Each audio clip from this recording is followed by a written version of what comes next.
Hello, everybody, and welcome to the Tartar Zone. And this is the Tartar Zone Talks. Hope to find you all very well indeed.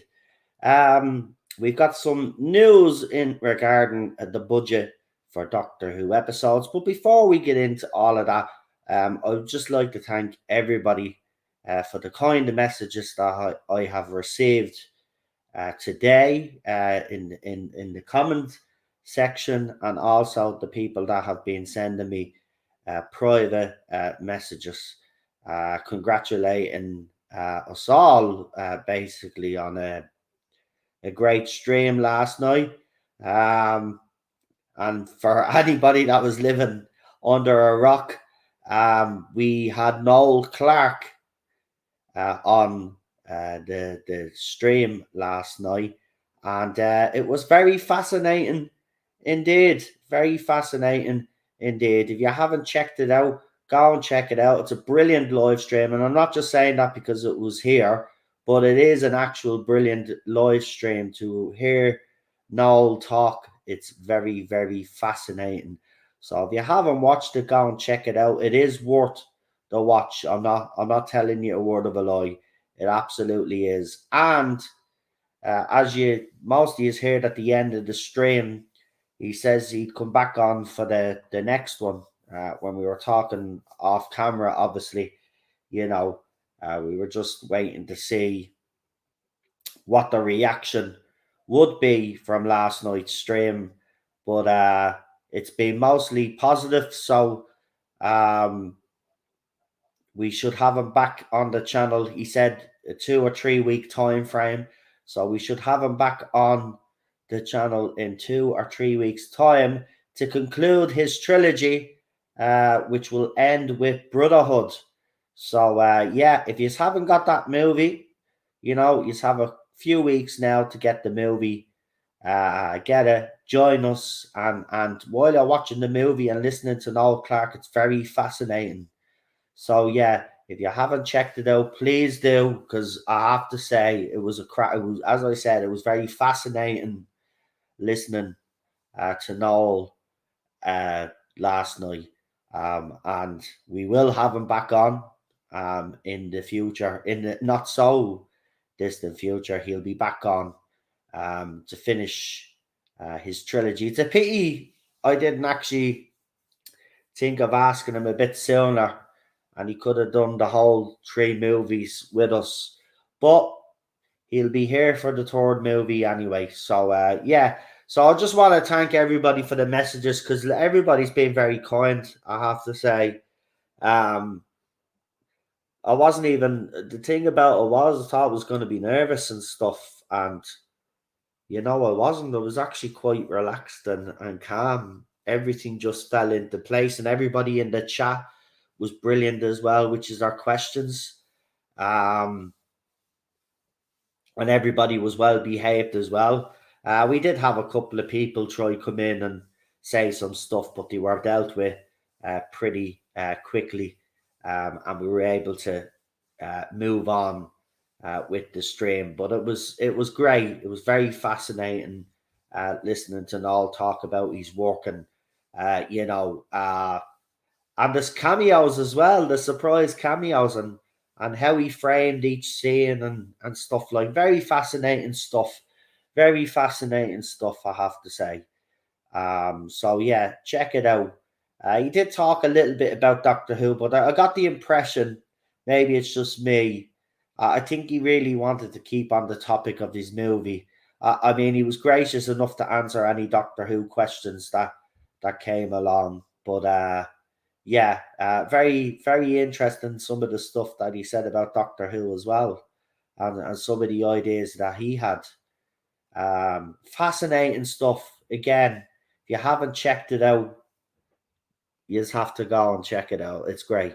And as I said, he will be making a return uh, here to finish off the other movie. So yeah, I mean, look, all you guys in the chat know how much of a big deal this was for me, especially because in the 5 years I've been doing this, the channel has gotten a bit of a bad reputation, unfortunately, because we like to speak the truth and people don't like the truth nowadays. We finally were able to land someone. Because it's not as if I haven't tried before to get other people on, but it's been a firm no. But Noel was engaging from the start. He was a little bit cautious, I have to be honest about it. It did take a couple of days to kind of get to where we were, where he agreed to come on. Actually, it was a couple of weeks because we'd originally had the conversation. And then as I heard nothing back from him, I didn't do the movie. So I waited, and then someone who was a troll, this is the funny thing, it was actually a troll that started the conversation up between me and Noel again. They thought they were being smart by going in and having a laugh. Oh, are you doing the stream with Tardazone? And he actually went, oh, when is it happening? So then he I told him that we could have it for this Sunday, and then he started messaging me then, and we sorted it out. And yeah, it was absolutely brilliant. Actually, garbage. Sophia Miles was on Gobby Guy's channel. So if you haven't checked that out, so Gobby got Madame de Pompadour on, right? Sophia Miles. So you can go and check that out. That was a big deal for Gobby as well. I think Gobby knows what I was going through when I was doing that stream last night. But I have to say, I thought I was going to be nervous as hell. But I was calm, and yeah, I was so buzzing. I was buzzing so much last night. I didn't go to sleep till 7 o'clock this morning. Believe it or not, I couldn't sleep. Couldn't sleep. I was buzzing. I was buzzing. Um, but yeah, look, I mean, I'll see if Sophia is actually willing to come on. But she was on Gobby's channel, so as I said, go and check out Gobby's channel. This is why I like the Tarda Zone, as it speaks the truth. Thank you very much. I really appreciate that. What was worse than 1-0, 2-0? Seriously, no, congrats, mate. Look, thanks very much. Look, it was brilliant. It was brilliant. But look, let's get down to business anyway, because we're here, obviously, to talk about the bigger budget for episodes. Obviously, the Disney Plus deal. There's a lot of injection of cash now. So TV UK Zone, or TV Zone as they're known on Twitter, have put out a couple of tweets along with an article. Now, it's in the link description, the Twitter account, so you can check it out. But this is what they say. We'll throw it up on screen there. Just bear with me until I have it here ready to go. I mean, well, I have the page ready to go. I should have actually went into the tweet and had that ready to go. Where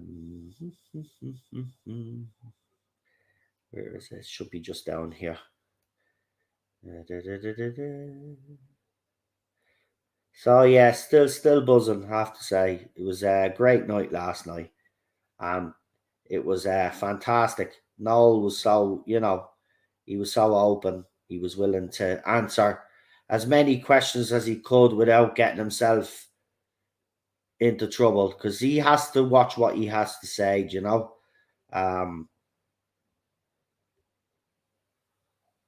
So this is what the TV Zone. So I don't really have to read the article, because the article will repeat exactly what they say here in the tweets. So, but if you want to check the article out yourself, obviously I've put the account in the link description, and you can check it out. So Doctor Who's budget is set to triple with the Disney Plus deal, becoming 100 million series with spin-offs reportedly planned for the future. Now, obviously, I don't want to harp on, But if you remember, again, it's something that we spoke about on the channel here. We even had two guests on that were telling you all this as well to confirm that the rumors that I were getting were true. They confirmed it as well. So I told you this is going to be this is going to be an extended universe, as I've been saying from the very beginning. So Doctor Who's existing budget is between 1 and 3 million per episode. Broadcast understands that the show's budget could be as much as 10 million per episode. So it's gone from 1 or 3 million to 10 million an episode. For any fans worried about the Disney Plus deal, the BBC and Disney Plus have highlighted that Doctor Who will remain a quintessentially British show and that the deal is about delivering for future generations on an unprecedented scale. Disney Plus are not producing the series. So basically everything that we've been talking about on this channel, it's quite funny that I get called out by these people, and then they all of a sudden stay quiet when it turns out that I am true, and they just hop on the fact that that maybe sometimes the information that I might get mightn't be as accurate, so they jump on that. But this is something that we have spoken about. I even spoke about this the day that RTD was announced. And even a couple of weeks before, and months leading up to when we knew Chibs was gone, we were talking about this. The potential of Doctor Who. I told you all along, didn't I? I told you this was going to be something that nobody knows what's coming. That's what I tried to tell you. This is going to be absolutely huge. Huge. Now, that doesn't necessarily mean it's going to be good. Hopefully, RTD can produce. But this is big. This is big. Everything that we spoke about here, the expanded universe, they're going to do it. They're going to do it. We're going to get all of these spin-offs. And as I said, though, BBC cannot do it the way Marvel have been doing it and the way Disney have been doing it. They've oversaturated the market with their expanded universe shows or extended universe shows. Too many of them coming out at the same time, or too many of them coming out in a short space of time. RTD and Co, Bad Wolf Studios, with the help of the Disney budget, they have to do this at a decent pace. You cannot rush any of this. Doctor Who itself, the show, needs to be repaired, as I said. You've got to build on solid foundations, and right now Doctor Who's not in the position. Doctor Who has to re-establish itself first.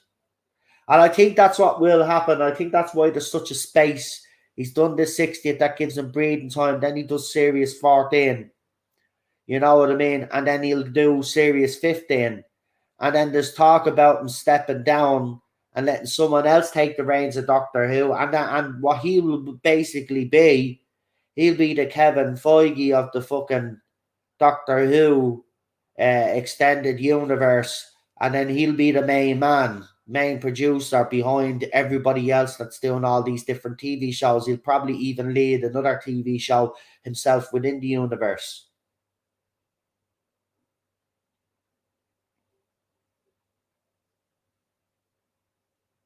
And Daniel did send me a post, but it turned out to be a parody account of the TV Now magazine. But I thought I was going to be sitting here to tell you as well that Matt Smith and Jenna Coleman were returning to Doctor Who.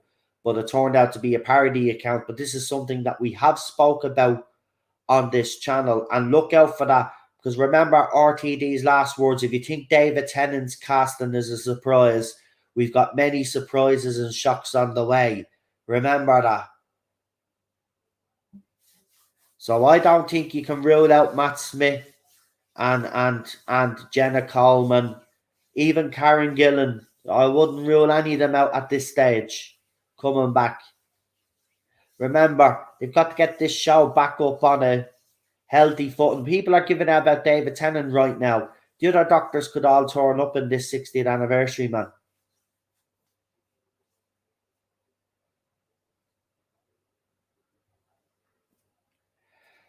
So we're in for a surprise, folks. We're in for an exciting time. It's going to be very fascinating. It's going to be very fascinating. But I tell you, there's more surprises. RTD is even hint. There's going to be more surprises. And I'm telling you, there's going to be even, they need some big guest stars too. They will. Look, Doctor Who has never had a problem. Because even though the show has been dire the past few years, it doesn't matter. Having your Doctor Who on your CV, even as a guest star, makes your CV look better. Doctor Who it was a British institution. It was a British institution. You never know. You might do a cameo as his dad. You never know, but he has actually ruled that out now. Whether he changed it, he said he'd come back in some capacity. He wouldn't mind playing a villain or something. But yeah, I think Sean is overdue an appearance. To be quite honest, um, in fairness to me, he should have been in it a long time ago. Um, and Neil Patrick Harris, as someone said, is a great start. Exactly. I mean, he has caliber. He's been in some of the most successful shows, and he's in a franchise that I love as well, Harold and Kumar. Get the munchies when they go to White Castle. And he has a cameo in that, and he's absolutely crazy. He's just a nutball. Um, so yeah, I can't wait. It's going to be absolutely fantastic. I'm telling you, we're in for something really amazing. I can feel it. I can feel it. I can feel it. I can feel it.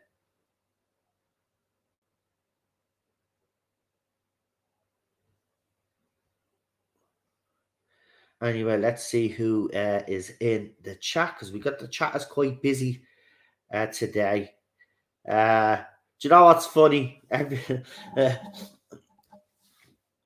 all the other how do I describe them? All the people that have been bothered by me channel were very worried about me channel. Saying now that this era was over, that'd be the end of me channel. I don't think they realise how much support we actually have here. But again, you've been amazing these last 5 years, and I think last night was deserved for you guys as well. This is something we've all wanted on this channel. A lot of you have said in the early days. I even remember, no, can you get this person on, that person on, and it became very clear um, that it was never, or I thought it never happened, but it has now. And I think for everybody that's been in the chat and has supported me, this was for you guys. And I'm just glad that you all enjoyed it last night. Because you never know how these things are going to turn out. But it was pretty amazing, I have to say. I was still buzzing. I'm still buzzing. Do you know what? We've had a good couple of months here.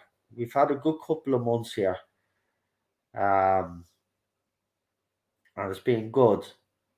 Been good. Feel like there's real momentum with us now. And I love it. I love it. We've all had to deal with a lot of crap. We've all came through a lot of stuff. We're still here on the other side, so thank you. You have all been amazing, and we can all now look forward, but cautiously, to RTD2, and let's hope he does blow us all away with his writing and his storytelling, because you know what, it's been a long time coming, and we really do need a good season of Doctor Who. a season that we can all get behind and fall in love with Doctor Who all over again. This is the thing. This is the thing. A lot of fans have fallen out of love with Doctor Who.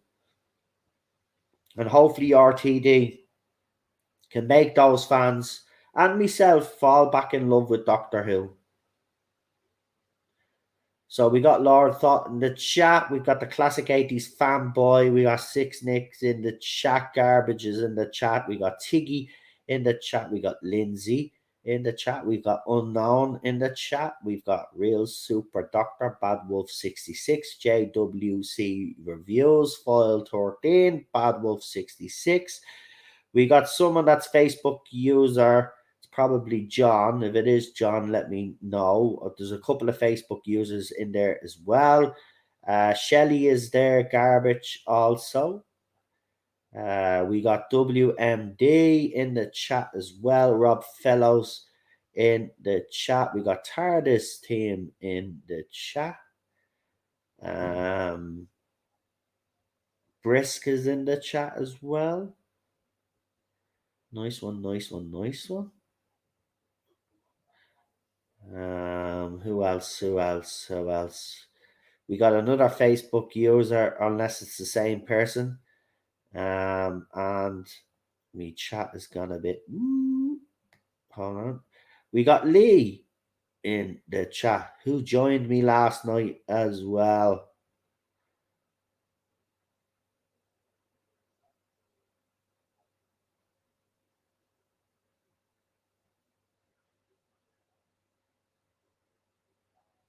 PD is just, I think, is saying what everybody else is thinking right now. That was effing awesome last night with Noel. See, he's such an interesting guy. It was fascinating to hear him. Have to say, man, I wasn't expecting that.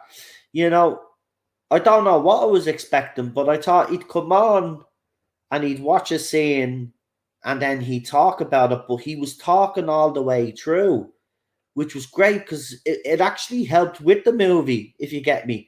I mean, his commentary was brilliant. And we did get a bit distracted by Doctor Who news, but the next time what we'll do is, if anybody has Doctor Who questions, leave them till the end, you know what I mean? But I think he's more comfortable about talking about his own work, you know, than work he actually started. You know what I mean? Do you get what I'm saying? The stuff that wasn't written by him, I think he's more comfortable talking about the stuff that he's done himself, which would be fair because he's a writer and he's an artist, and you know they want to talk about their work. TARDIS time is in the chat as well, and he goes TARDIS team. Yeah, there's a TARDIS team in the chat. Cardwitch is in the chat as well. There seems to be a bit of confusion there. There's two.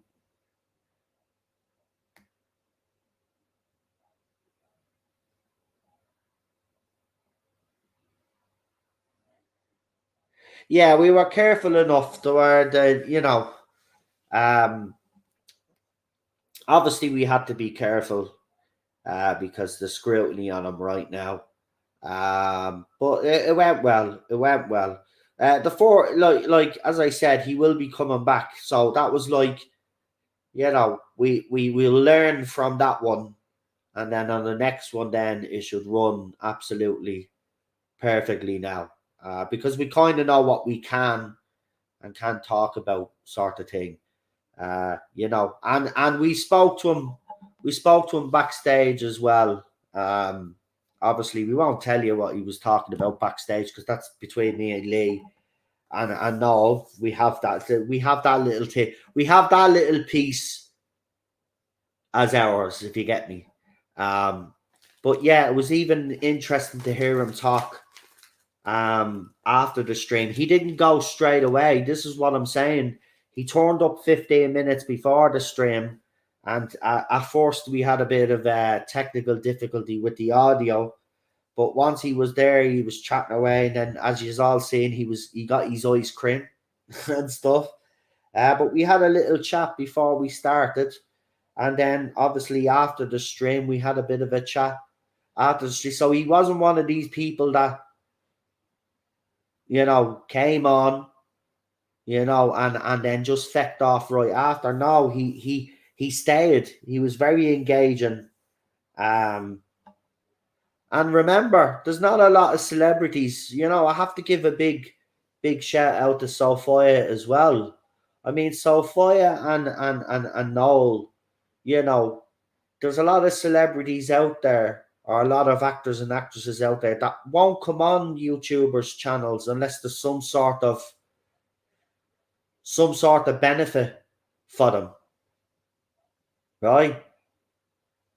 I was even saying to him when we were having the private chats on Twitter, if there's anything you need to promote, anything you want to bring up, and he didn't do any of that. He didn't do any promoting. The only thing that he did was, well, there's my social medias if you want to follow me, like every other guest does.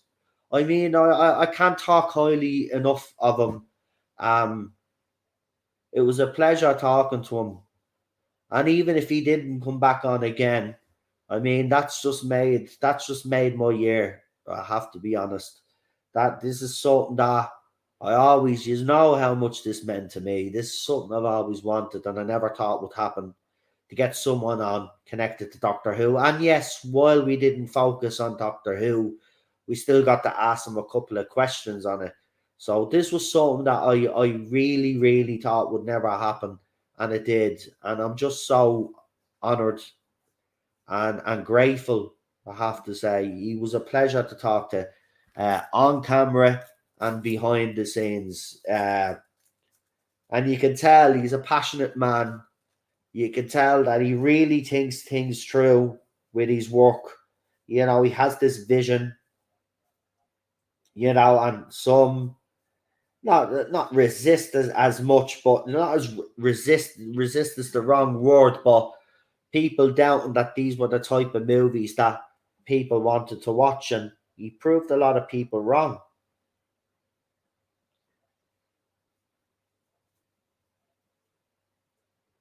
Can you get Jodie Whittaker on the show?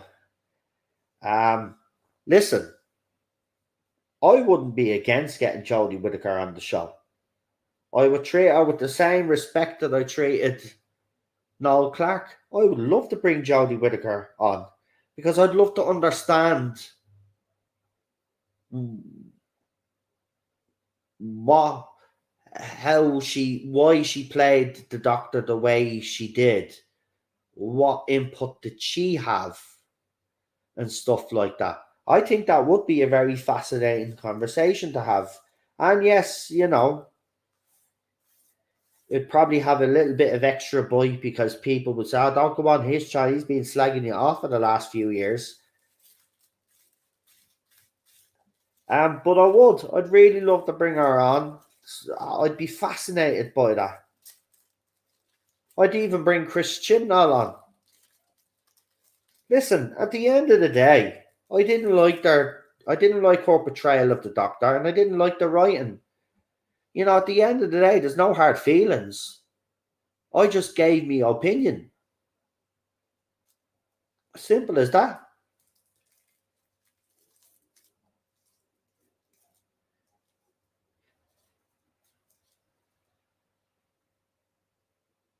Yeah, something for you and the Tardazone to cherish after all the bad times that the channel have gone through the last few years, John.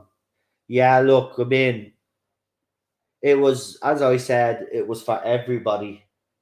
It was for everybody. But I didn't imagine that it'd actually go off so well. Because if you run a YouTube channel, you know what it's like. It doesn't matter who you have on as a guest, right? It could be a big time celebrity, or it could be fucking one of you guys. You can never predict how a stream is gonna go. And I actually thought, we'd get a little way through, and then maybe we'd start getting the trolls coming in. But we took precautions, which seemed to work, and it went off without a hitch. And even Lee behaved himself. Yeah, can you believe that? Raymond O'Reilly. And by the way, it was pretty late in the day when we just when it was agreed that I could bring someone on, because obviously, it's been a tough time. So now, obviously, you wouldn't know who to trust, basically. Um, so if people are wondering why I brought Lee on, well, it's quite simple, really. Lee did the first movie anyway with me, but that's not the reason why Lee was on. Lee has done so much for this channel. There are many people that I could have considered, and I did. I'm not going to lie, but it came down to the fact that Lee, as I said, he's done so much to help this channel, but also, yeah, the logos and everything, the videos are all down to him. And he's had me back. And when he was on Twitter, every day if someone was saying that, he was always on it. He was always on it. So I I couldn't I couldn't picture anybody else doing it with me, to be quite honest with you. And he was well behaved, as you all seen last night. Uh, he hardly got to talk because Noel Clark was doing all the talking. Sure, I wasn't even talking that much. I did get to ask a few questions, obviously, but it was just so fascinating. Um,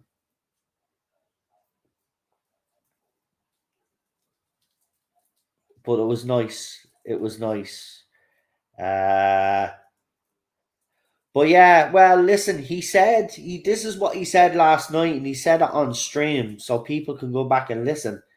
He also said whatever other movies we were doing of his to let him know, and obviously if it's a movie that he's interested in doing with us, because an artist will have their favorite, and like they like all their work, but yeah, it might be a movie that, because without going into details, obviously there's some people in those movies.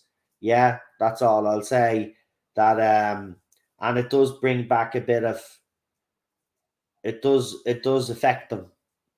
So to even get him on for that movie last night was a miracle. Trust me, that was a miracle.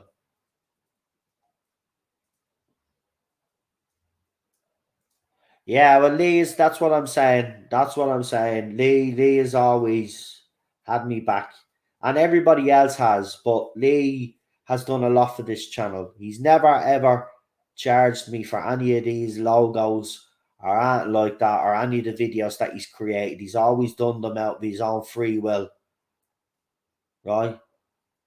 And he's done an absolutely brilliant job. And again, because the new era of Doctor Who's coming up, we will be updating stuff, because Lee is gonna be, he said it to me already. We're gonna be doing updates now for the channel, because obviously we're heading into a new era. So we'll be shaking off the old shackles, and we'll be in new designer gear, as they say. Um, but it's all down to Lee. So yeah, Lee deserved this, man. Many did, but Lee deserved this last night. And I'm glad he was with me anyway, because, you know, again, Lee has the advantage of being in the film industry as well. So that was another reason as well. I said Lee, because if I didn't know what to ask, I knew Lee would be there in the wings and he'd have something to ask. But I think I asked some pretty good questions, I have to say. Actually, I thought some of my questions were very interesting. The answers were very interesting. And my favourite ones when I asked him about Torchwood, because I knew. I think every fan knew anyway. Before he even confirmed it, I think every fan knew that he was going to be in Torchwood. And to hear why it didn't happen is just, that story was brilliant as well. That's what Lee said. The diamond logo or something. He's thinking about doing it that way. But obviously Lee is busy with other stuff. So whenever Lee has it ready, you know what I mean. We're good with what we have right now. I mean, it's brilliant, but he's busy with other stuff right now. So when he gets around to it, then we'll be able to unveil whatever surprises he has for us. But yeah, Lee is just brilliant with his artwork.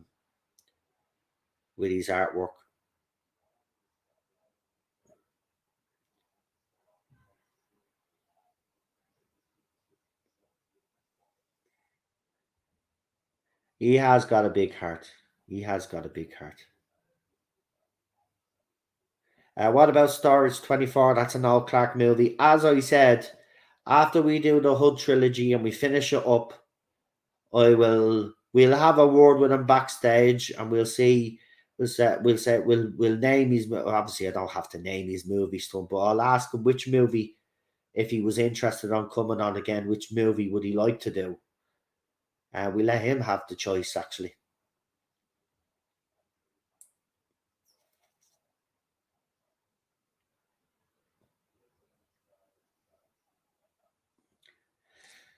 Yeah, well, how it all unfolded, how it unfolded, and how it never happened was fascinating. Fascinating. Um, as I said, it was. I expected them to be vocal. I'm not going to lie, but I didn't think he'd go into so much detail. I think that's what made that stream fascinating. Is the fact that he went into so much detail and you could see he was absorbed into his own work, and you could see, even because he even mentioned it, you know, you watch these things back and he said, would I change this and that and the other? I probably would, but back then, you know, it was great, man.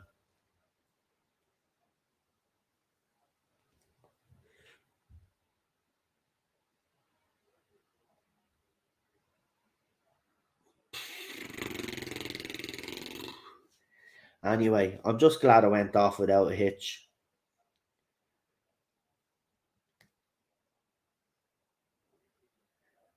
Let's see.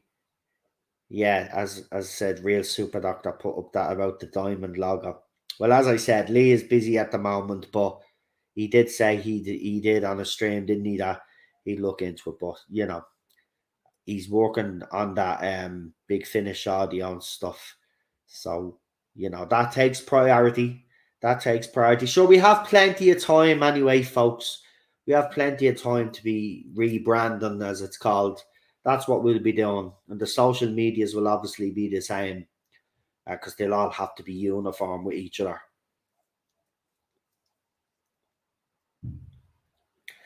Yeah, well, as I said, this time he'll be back. He'll be back for Brotherhood. He said between 2 and 3 weeks. So I told him to keep in touch. He said he will. So you know, because he's also busy. He's been busy looking after his kids. Because it was midterms or something. So it's getting back to normal now. And he's been writing as well, as he said, he's been writing as well. Um, and apparently he's thinking of bringing back his cameo. So again, you know, that's what I mean. Cameo fans paid to get a video. He came here and didn't ask for anything. He didn't ask for any concessions. He didn't set any parameters, right? Any parameters that were set last night were set by me, right? Me alone. So the decision to put the chat on held for review, that was on me. I wanted to make him feel as comfortable as possible, and I wanted to make sure that basically all he's saying was that he had support, because he does have a lot of support out there. It's only a few people on Twitter, the usual suspects, right, that have a problem, right, with not facing the fact that the reality is that a newspaper article isn't evidence, and the police also thought the same. I mean, if you want to be that stupid and call Sophia Miles naive because she doesn't believe the Guardian newspaper, and you're doing a video telling everybody that she's naive, well, then you're going to look stupid and be called out like you were. Right? Because at the end of the day, the law of the land is what counts in the UK. What counts in every country is the law, not a newspaper article. So it's not naive for a person not to believe a newspaper article, but in your weird, twisted mind, it is. And I seen you tried to have a pop at me again 20 hours ago. So it must have been when you found out I was streaming, because apparently, some young YouTuber who used to hang out with me and another YouTuber, apparently we indoctrinated them and we're facets. Except you don't have the guts or the balls to come and say this to me face because you're a coward. But let me tell you one thing about that young YouTuber that you're defending.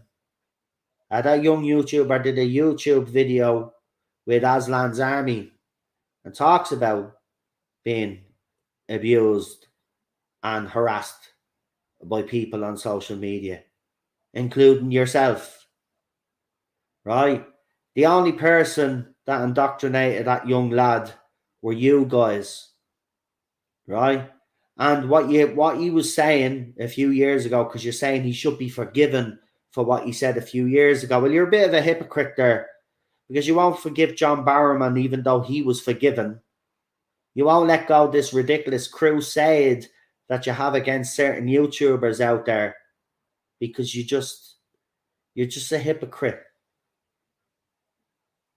This guy that you're defending now, right, and saying should be forgiven, he hasn't changed his opinions, by the way.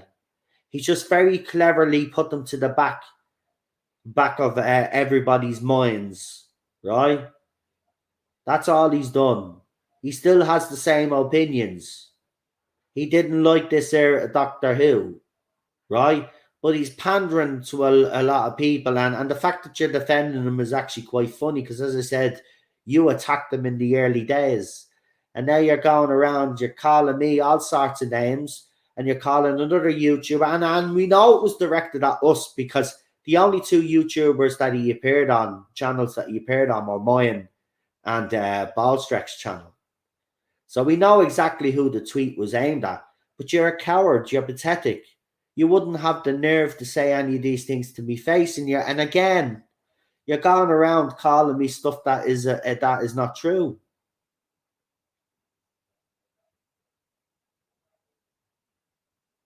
Now, I know you were jealous when John Barrowman retweeted me.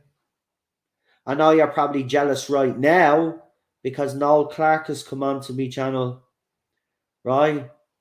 But you want to stop now and grow up. At the end of the day, I don't give two flying craps whether you like my opinions on Doctor Who or not. I actually don't give two flying craps about what you call me, but the fact of the matter is what you're going around is saying is absolutely disgusting and wrong. The only person that indoctrinated that kid is all you Muppets. Not once did we bring him on, did we coerce him into having those opinions. You will hear from every stream that he was on, and if I have to release all those streams just to prove it, I will, because I'm sick and tired of this bullshit, right? He wasn't indoctrinated by me and Ballstreck. He had those opinions of his own free will. And the thing about it is that I find funny is he still has those opinions and those beliefs. The person that you're defending is also a coward, because he won't stay true to himself. He's decided to try pander for views and clicks, which has worked for him. But now people are seeing him for what he is and are rehashing old tweets that he put up and videos that he did, and he's being called out for it, and rightly so, because he's a hypocrite. He's a hypocrite. He shouldn't be actually getting called out, in fairness, but because he laid his bed and he made it, he deserves it. He stabbed me in Ballstreck in the back, simple as that. to pander to you lot for clicks and views. And it's not the first time that a YouTuber has done that on us either. So if you're going to remain behind your block button, that's fair enough. Be the coward that you are. But if you've got something to say to me or that other person, or the other YouTuber should say, Ballstreck, which is not Ballstreck anymore, Culture. If you have anything to say, you come and say it to me. You come and say it to me. And stop being the coward that you are. Because that's what you are. And stop this gatekeeping that you keep doing.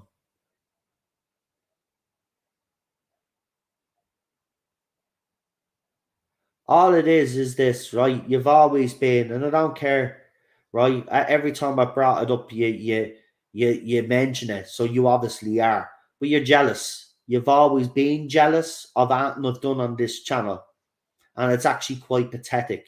You've got more subscribers than me. You could squash me, but unfortunately, you don't. You don't, and that's the problem.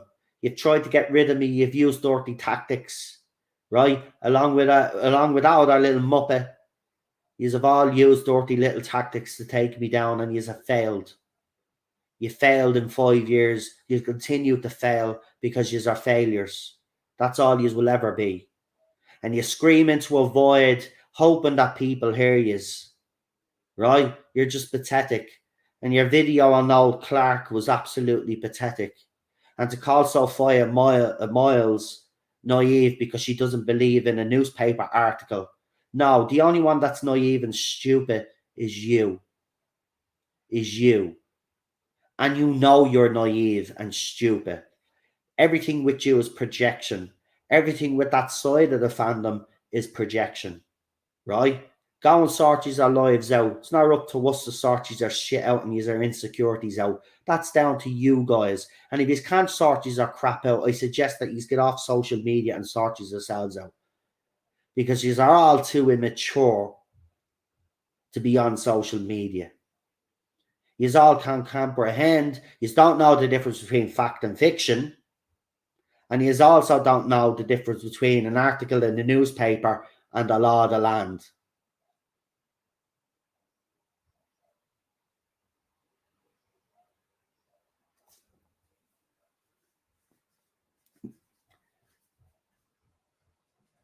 Still, even after this era has gone away, you still persist in having little pops at me and other people in this fandom. Now listen, I know your channel's tanking. Because the only time you actually get real proper views is when you shit talk me and other YouTubers or other people that you don't agree with because they don't have the same ideologies as yourself or political beliefs. But listen, don't be using us. Don't be using us to try and boost your numbers. You need to up your game. The fact of the matter is you're a shit YouTuber. You're a shit content creator. Right? Now, I don't claim to be great or a great content creator.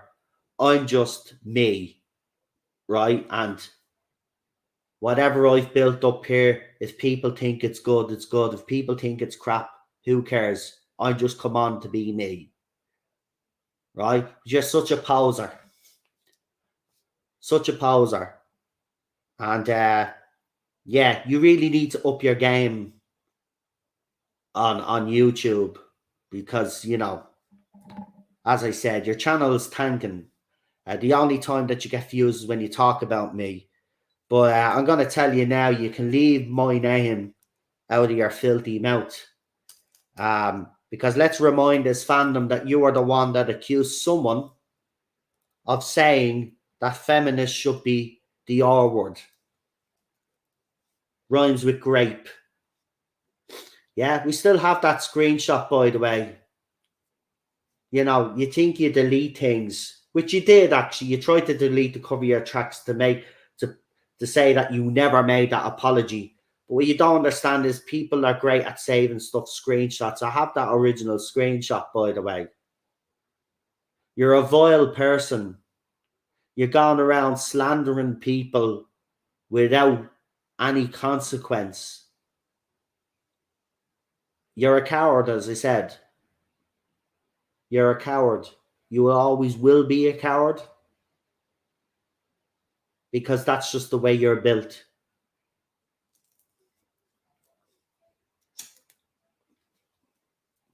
And I can tell you one thing about that kid. That kid had a lot of potential. Yeah. Now he's done well for himself. But that kid could have been one of the biggest YouTubers in the Doctor Who community if he hadn't listened to you guys. If he had to stay true to himself. That guy, I saw talent in him. And he's went on to do well. I'm not going to lie. He has went on to do well, but he could have done even better. He could have had a bigger channel. He could have been, I'm telling you, he probably would have been the biggest Doctor Who YouTuber out there. I was convinced of it. Because I have an eye. I can see something in that lad. And it's been corrupt. It's been corrupt by you and other people out there. Yous have denied him his true potential. Yous have denied him his true potential. If he had any sense, he'd have nothing to do with any of yous, and he'd just go out on his own. But it's too late. Now, it's not that I'm giving up. Look at Raymond, I haven't brought anything up like this in months, actually. I don't do this anymore. But the fact of the matter is that this guy is still gone, right? And something has to be said. Now, I haven't mentioned his name, and I haven't mentioned the other YouTuber because I refuse to mention him on the channel anymore. But it does have to be addressed. Because when this next era of Doctor Who comes along, people like him are going to be insufferable in this fandom. And it already looks like Crystal D has stored out of her cave as well, by the way, because she's back on YouTube doing Doctor Who videos with Beta from the Time Ladies. Right? So I have a horrible feeling she's coming back because RTD did like the Doctor Who fan show. So I wouldn't be surprised if that's coming back as well. And she's part of that. Right? So this fandom is going to become insufferable again because people like that will not allow you to have your opinions that you have. They will attack you for having those opinions. Right? And it's about time that someone... See, the thing about it is he's a coward. He blocked me. He doesn't even give me the chance to engage with him. He's supposed to be clever, right? And all of this, right? And he's smarter than other people. But yet, why does he have me blocked for the last nearly, 5 years? Ask yourselves, why do they have me all blocked? If they're all intelligent, they're all right, and they're all on the right side of history, well, then tell me why they're all blocking me and they don't engage with me. I tell you why. Because when they come out with their bull crap, right, it's easy to dismantle, and they don't like being dismantled, and they don't like being challenged. So rather than be challenged and be dismantled, they block, block, block, block, block.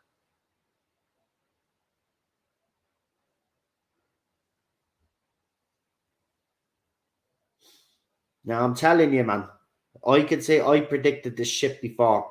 It's gonna happen again. I've predicted everything so far. I told you that these little muppets were gonna have a meltdown when David Tennant came back. Right? I told you, so if David Tennant regenerated, if Jodie Whittaker regenerated into David Tennant, there would be a backlash. They would lose their shit. Exactly what happened. Sending death threats, by the way. That's that side of the fandom. The fandom that's all about inclusion, safe spaces, and diversity, and then go after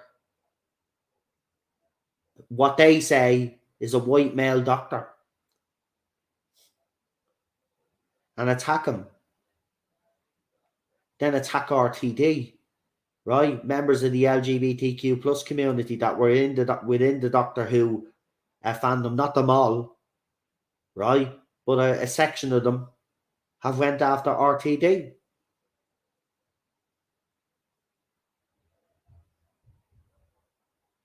This is going to start up again.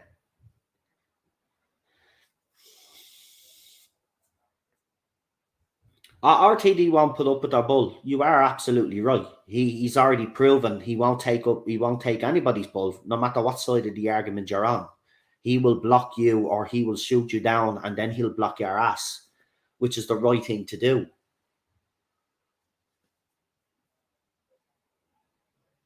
Yeah, I know you don't like me using the LGBTQ plus community, Lee, because you're an individual. I get it. But I just say it because, that's what those lot, they like to put themselves in little categories and stuff instead of being individual and being who they are. Like nobody has a problem with anybody being who they are. Right?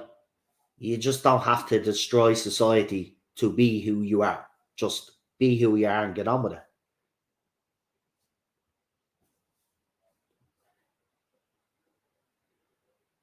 Well, listen,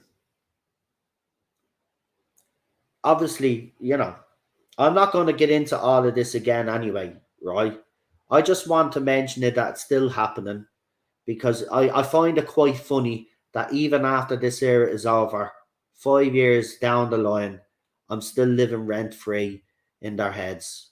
And as I said, I should have charged rent a long time ago. I'd be well off now. They could pay for me Comic Con trips, for God's sake, at this stage. But I just hate cowards. I just hate cowards. If you got anything to say to me, I mean, I've often had clashes with Lee and people on the panel, and they told me they've had the balls to, tell me whether I was right, wrong, or I crossed the line. I don't mind that. But I hate a coward. I hate a coward that blocks, keeps you blocked, but then continuously attacks you, and you've no chance of rebuttal. You've no chance of defending yourself, and that's why I brought it up tonight, because this is the only way that I can defend myself. It's the only way because he doesn't give me the option of defending myself on Twitter. So I have to come here to do it. And I shouldn't have to come here to do it, but that's the way it's gone now with these people. And I am sick and tired of it. Just leave my name out of our mouths and just get on with it. Try do better. Try be a better content creator. Maybe your channel wouldn't be struggling, and then you wouldn't have to do hit pieces on people. Ah, no, don't worry. My head is up high. We're on a high. We've had the most successful weekend we've ever had on this channel. Right? Nothing's ruining that. I told you, we have a momentum now, guys. Right? We're on the move. Okay? We're going to keep doing what we do because we love what we do, which is talking about Doctor Who. Paul McGann is trending. Let's see what's happening here. Why is he trending? Oh, okay. They're right. Here's more information from that article. Maybe I should have fucking actually read that whole article, because there's more information coming out about this expanded universe.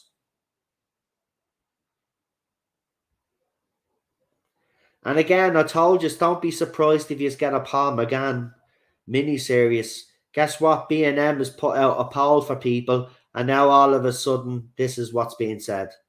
A source told Broadcast that it's literally incredibly exciting time for the franchise, where Russell T Davies is expected to expand the universe with spin-off series similar to Torchwood and the Sarah Jane Adventures.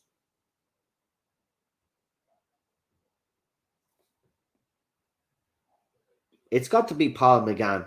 Yeah, I mean, you can't do you cannot do this expanded universe without him. And let me actually bring up that B&M poll or petition, and we'll go in and have a look at it and see how many has actually signed it.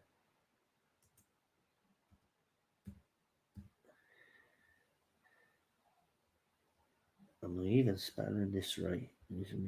Forgive me, right? Me spelling. It's probably wrong. I should have just put in Paul McGann B&M. Do you feel? There it is. I did spell it right. Nice. Signatures below. Do you feel the power? Right. Signatures below. Right. Where's the link? Um. But as you can see, quite excitement in the chat. Why is my computer freezing? You can't do anything in here. Where's the petition?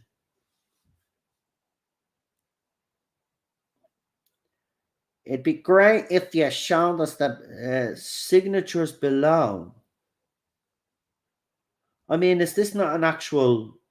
No, but people are saying it's signed.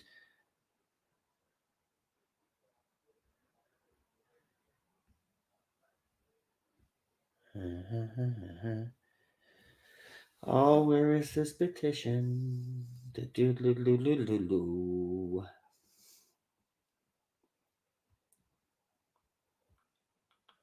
But as you can see, there's a lot of excitement in the chat. But I don't see this petition. Jesus Christ.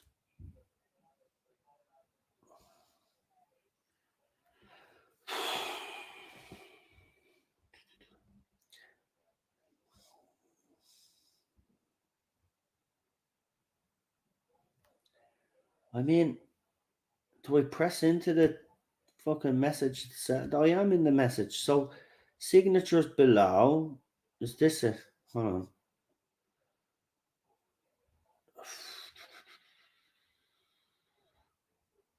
No.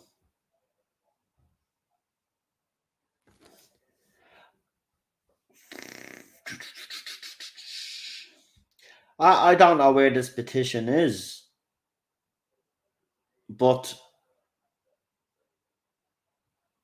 No, because people are saying it's signed. So, people obviously signed it. There's a couple of people in the chat that I think signed it. So maybe they'll be able to tell.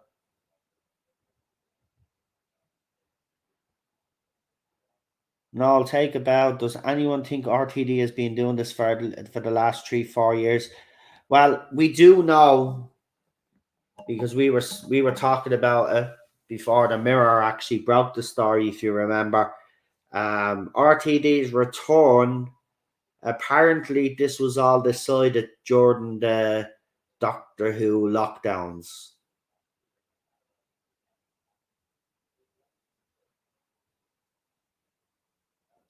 So if that's the case, yeah, this has been in the works for a while.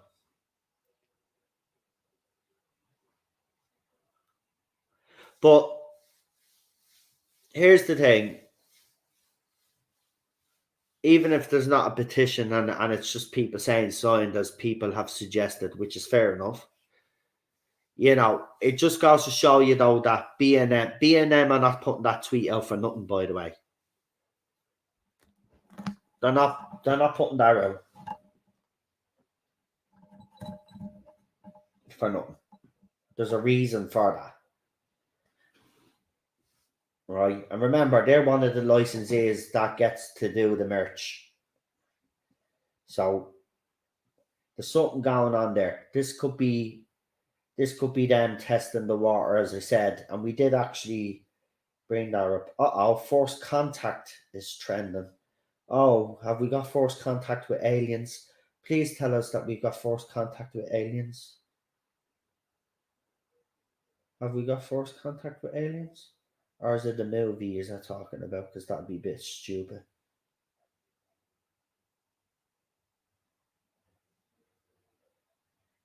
Oh, damn, damn.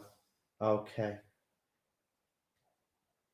We did not make forced contact with aliens. In fairness, why aliens wouldn't want to come here is beyond me at this stage. I mean, they must look at us and say, "Holy shit, man! What's happened to the human race?" Simple.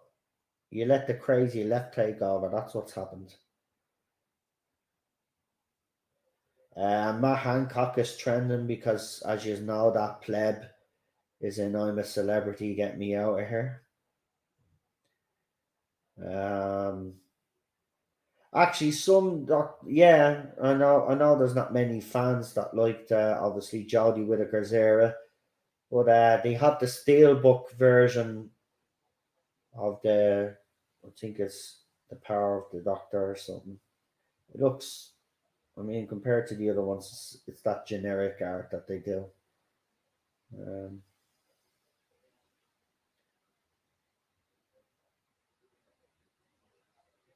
that else interesting there. It's always good to see a Michael Jackson, Freddie Mercury picture. I follow the Freddie Mercury Twitter account. Huge Queen fan. Um,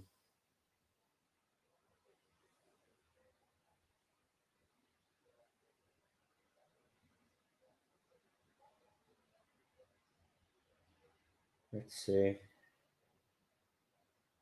Doesn't seem to be anything else of interest trending, which is actually a quite quiet day on Twitter. Well, when I say that, most of it is taken up by this bleeding midterm election. I mean, Twitter is going to become insufferable over the next couple of days, man, and weeks. It already is, but it's going to be even worse.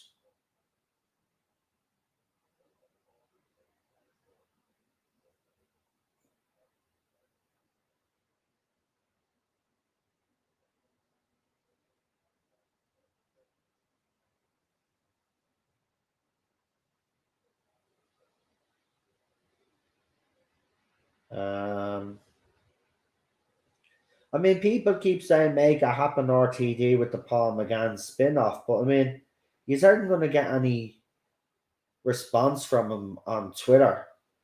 Um, I mean, the best place to actually he engages with fans. So I mean, the best place if you want to ask him about a Paul McGann spin off, is actually on Instagram. That'd be the best place to actually ask him. Um, I think it would be a missed opportunity. I think it does need to happen. I think we're running, as someone did say in the chat, it'll become a time where it'll be too late for him to do it. Get him while he's still a spring chicken. But David Tennant is going to be in um, another ITV actually ITV they're launching soon. They're calling themselves ITV. So he's going to be playing this the Russian was he a spy? Alexander Litvinenko, who was poisoned, if you remember, on British soil. Um, so that's, I mean, he looks, I mean, that's like the photograph that famous photograph that we see. I mean, David Tennant, he always looks brilliant. And as I said, the Eighth Doctor is trending. That's brilliant. But yeah, he's going to be in this new show. David Tennant's getting himself out there quite a lot.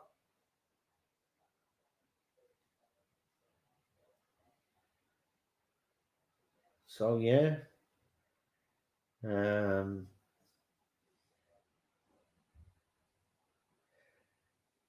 I think it will happen. I think it's got to happen. If you're expanding in the universe, if you're expanding the universe, it would not make any sense not to have him.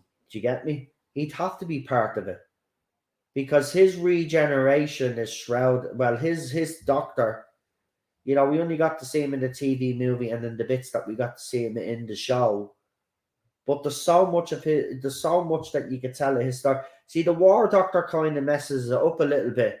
And don't get me wrong, I love the War Doctor. But the War Doctor in reality should have been Paul McGann, or at least the ninth. It should have been the Ninth Doctor, but definitely Paul McGann's Doctor. That's who should have been the War Doctor. Now, see, here's the thing: people wouldn't. I mean, would people be okay with him if he ignored William Hurt's War Doctor and called McGann's Doctor the War Doctor? I don't think that would go down too well because, I do like the War Doctor. But in fairness, it should have been Paul McGann.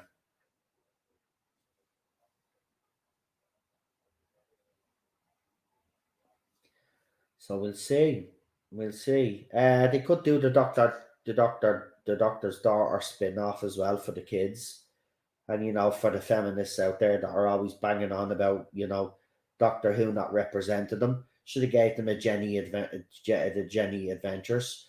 You could or you could have it like the Sarah Jane Adventures, the Jenny Adventures, and then bring a Romana series in. There's so much you could have done. You could bring Missy back. You could do a Missy spin off. There's so much you could do, and they have the budget to do it. This wouldn't be a reality if it was still in BBC's hands. Simple as that. So, yeah, we'll just have to wait and see.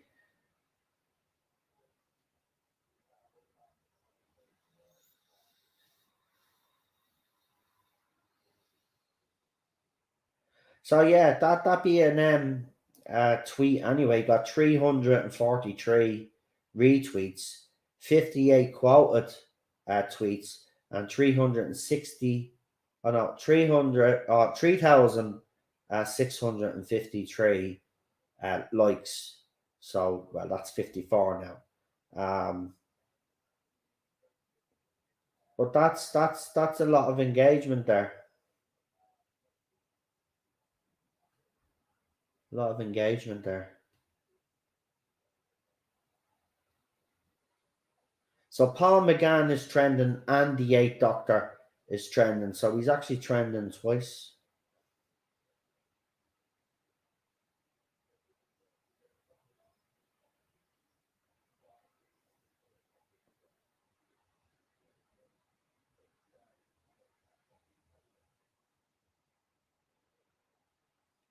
Oh yeah, and if anybody, is some people are fans of celebrities and stuff like that.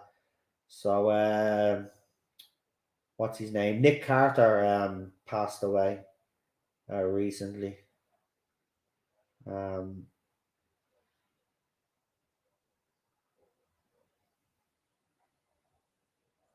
oh, what's this? Hold on. Whoopi Goldberg. Whoopi is yeah, poor rider. Oh, Whoopi. Oh, here's news. Not that anybody cares. Whoopi Goldberg is quitting Twitter as of tonight. I'm done. Fair enough. If you don't want to pay the £8, bye bye. Imagine getting upset that someone owning a social media platform, you know, uh, because they want to advocate for free speech. Oh, and also it turns out, no surprise by the way, but it's been reported and um, Elon Musk has actually verified this. So some of the blue check marks that were on Twitter, um, paid for them. They paid for them. They didn't earn them. Twitter staff were charging, according to the reports, up to $10,000 and $12,000 for a blue tick. So for anybody out there that's claiming that Twitter under its old regime was fair, it wasn't fair. And by the way, it wasn't given check marks to any old sods, right? They were giving them to certain groups.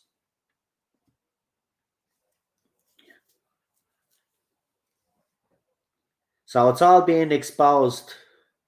It's all being exposed, and Elon is going to expose them all. And rightly so. So these Twitter employees that are actually on Twitter right now crying their eyes out because they've lost their jobs, well, you fouled the ball. You start running the platform as his own personal crusade, and you didn't actually care about free speech. You denied free speech. Now that this new revelation has come out, I've actually said, and I think this must happen. What people don't know is Elon's getting a lot of stick about firing all these people, yeah?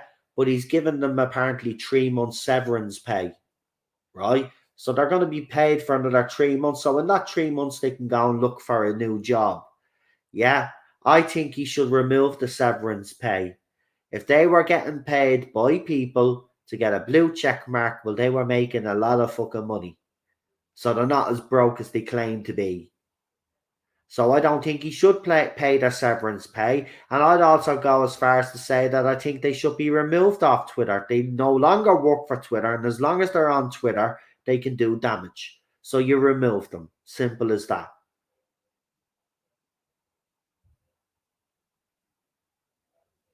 So, you know, a lot of things, these people that are defending these Twitter employees, you're just as bad as they are. And you know, the sooner that Elon, you know, clears this platform out, the better. The better. And I will say this, he must truly stick to his words that he said when he was buying Twitter, that he was going to make it truly a platform for free speech.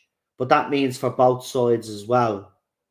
Right? Well, it means for every side, whether you're left, right, centre left, or just centre, whatever your political, it must be fair.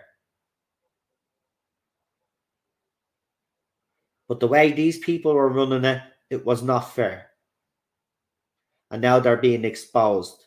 And, you know, if I was working with Elon right now, these people wouldn't be on Twitter right now. Actually, there'd be a lot of accounts that I would advise Elon to remove from the platform. I don't think politicians should be on the platform either. I don't think if you represent the public, you should be on social media. I don't think they should be allowed to use social media. Right? That's why you're not, you know, using social media, there's a disconnect with the voter. You know, politicians used to go out onto the ground, right? And I know in America they still go around, do their rallies and all of that, right? But social media shouldn't be allowed on social media. No politician. I know that'll be, people will disagree with that, but they shouldn't be on it, right? I wouldn't even have the news media on Twitter either. Remember, this is supposed to be a platform for us, for people to meet other people that have the same opinions and views. It's a social networking site. I think people have forgotten that. It's not a political site. It's not a news site. It's a social networking site. So I'd remove them. When you there's, you know, they say it, when you go out drinking, there's just things you don't talk about in the pub. And what are those two things? Politics and religion. Right? Now I'm not saying they should remove religious accounts. But again, if you're keeping it strictly to a social networking site, they should be removed as well. All world leaders should be removed from Twitter. The UN should be removed off Twitter. If you've been listening to their bull crap, I couldn't find your Noel Clark stream. You know, a few people have actually said that to me. Cheryl said she couldn't find it originally. I'm going to actually say this, right? I didn't say this, but after the stream, YouTube decided in their good wisdom to limit the stream. So I'm not making revenue off that video, that stream right now. Right? Now when I appeal that, it normally takes 20 minutes, right? And it's normally sorted out then, and they tell me whether they've upheld the decision or whether it's passed all the. It's still waiting to be looked at. So Cheryl told me that she couldn't find the stream this morning, right? You're telling me now that you can't find the stream. That stream has been ghosted, by the way, and it's still gotten over 500 views. They're pathetic, YouTuber. Absolutely pathetic. Yeah, I get what you're saying, JCW reviews that, banning politicians from Twitter is unconstitutional and all of that. But then I would say, I don't know, now that it's owned by a private individual, does he have to adhere to those? Does he have to, is it still unconstitutional if he's a private individual that owns it, the richest man in the world? I mean, I don't know. I don't know how it works. I could be wrong.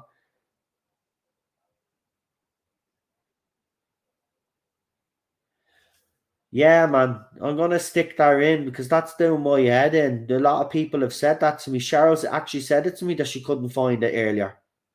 And I thought, and then she went to search again, and then she actually did find it. She goes, oh no, it's there now. Seriously, man, the tactics that they use.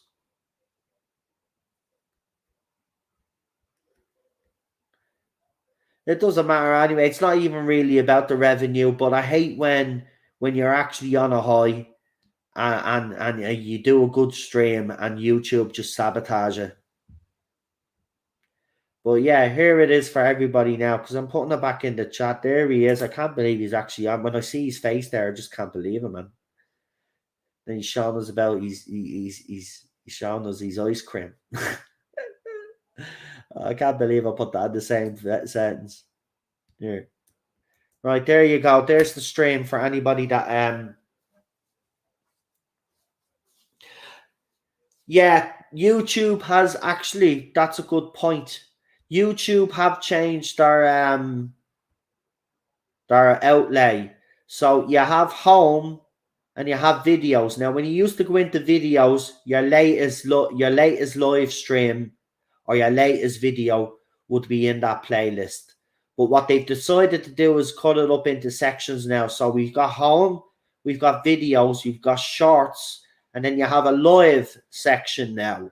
So you must go into the live section on the YouTube channel to access that. But even if you've subscribed to the channel and you go into the main screen, it should pop up because I have it as the main video now when you come into the channel.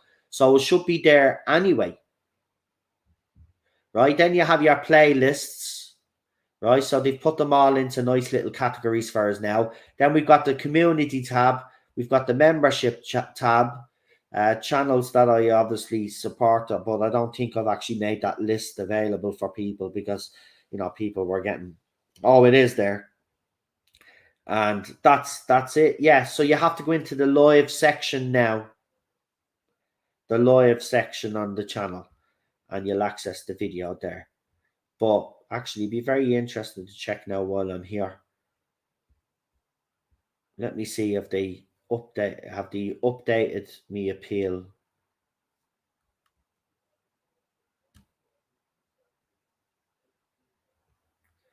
I mean, I just can't get over how scummy they are sometimes. I mean, I'm gonna be honest with you. Someone said this to me. I kind of got in it at a wrong time, but I think I have been kind of lucky that I've managed to survive on YouTube. But I can tell you now, starting a career on YouTube now, or be a content creator and try to get your stuff monetized. YouTube screw you at every second. They want to make YouTube for the corporate guys and a lot of the corporate channels, you know, or content creators that are in line with what they believe and stuff. It's ridiculous. But let's see. Now, there you go. Right, I'm going to show you this actually is proof because people will say that I'm lying. Right, but here you go. This is how scummy they are.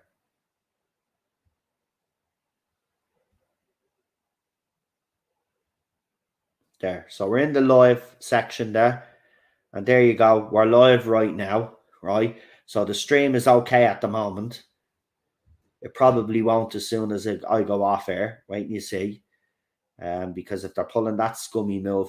But there you go. The movie zone, adulthood special. There it is. And then they're saying this video is running limited ads on no ads due to content identified as not suitable for most advertisers. Now, you tell me what we did last night that didn't make. So there, I put in the appeal. This video is being reviewed to determine whether it's suitable for most advertisers. But I did it straight away as soon as I realized last night.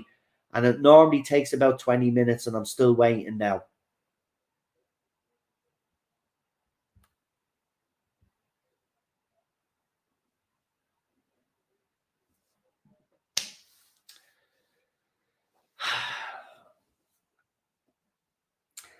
This is why, it's frustrating. It's frustrating. It's frustrating. Well, you look, yeah. I mean, look, for me and Cheryl, this is actually important because it helps with our bills. We're struggling at the moment, so the little bit of cash that we do get from this channel makes a huge difference. But when they're deliberately screwing me out of money, like what happened on that stream last night that's not suitable for advertisers?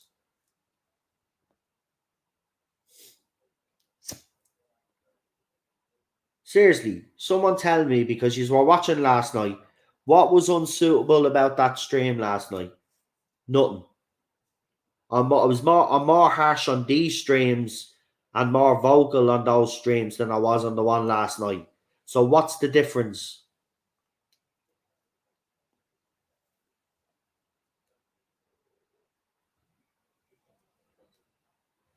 And by the way, this happens to me quite a lot, right?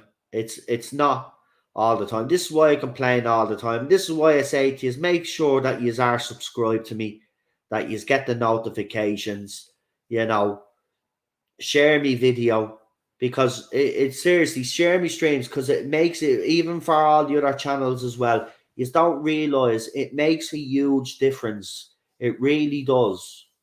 This has become more than a hobby for me now. This is my, I hate to say job because I don't consider YouTube being really a job, but I do put a lot of time into it and a lot of effort. And to see YouTube do that to me is quite disheartening. That's what I'm saying. If you were to do it now, you'd be quite disheartened by all of that. But it's happened to me so many times now at this stage that it's just become the norm. But I thought they were quitting their bullshit because they stopped for a couple of months, but they're back now.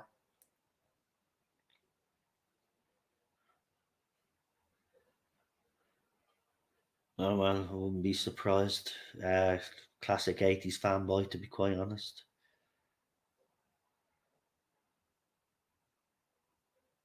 It's fucking ridiculous, man.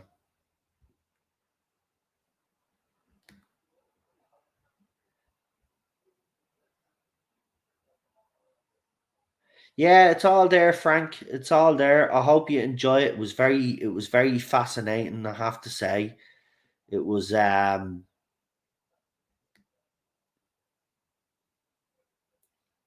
it was it was a good one. Yeah, have to say. As I said, still kind of buzzing about it, but you know, we'll roll on to the next one, and the excitement for that one would be great because it's the end of the trilogy as well. So it'll be fascinating to hear what he has to say. Um, Obviously, he has to wait right now because obviously there's been no reaction because he made the point. He actually said it at the end of the live stream. You know, that was his very first public appearance properly out there talking about his work.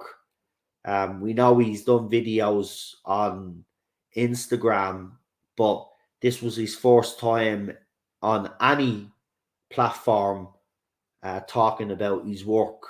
So, you know, it was only after he said it, then I realized the gravity of the situation that actually transpired last night. And then he goes, well, we'll do the next movie, but we'll see what the media reaction is like. Because he was expecting some media reaction because obviously it is a big deal that he made his first public appearance, but it looks like that the media haven't even bothered, uh, which is a good thing, I think. You know, they've gone all quiet all of a sudden, um, and I think we know why. Because you know, if you go into that Guardian article now, it's under legal proceedings. So maybe they're too scared, or maybe not bothered on reporting on it. But there was no reaction so far. Well, there still could be. But if all goes to plan, he'll be back in 2 or 3 weeks' time to finish it off, and we can't wait. We can't wait. It was great. Yeah, it was a great stream. I don't just I'm just sick of YouTube, sick of them, and they've taken longer to actually look at this one, which makes it even worse because this stream is going to do very well, and they've just screwed me out of.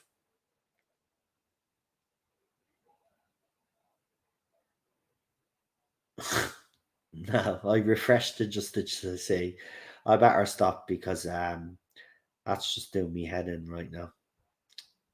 It's unfucking fair, man.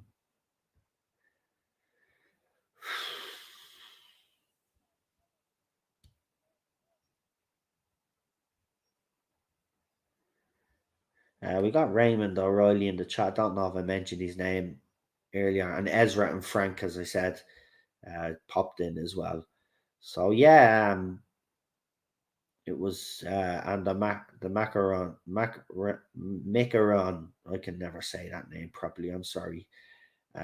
Yeah, but yeah, there was people asking why I wasn't on camera originally. Well, we had just before it came live, we had issues with the camera because I was actually on camera behind the scenes, but as soon as we went live and I played the trailers, my camera wouldn't work for ages, so I had to keep plugging it out and putting it back in and hope that I could get it working. Then eventually it did.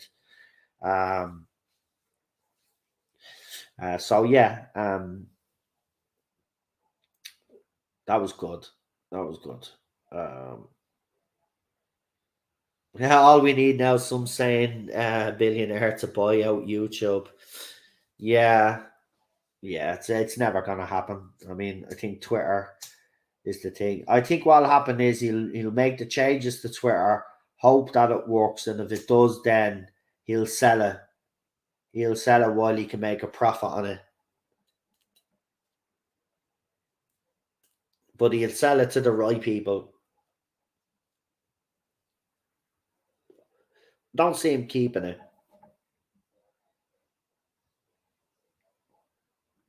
Leland says that he checked out the stream last night and it was really engaging and open. Excellent interview.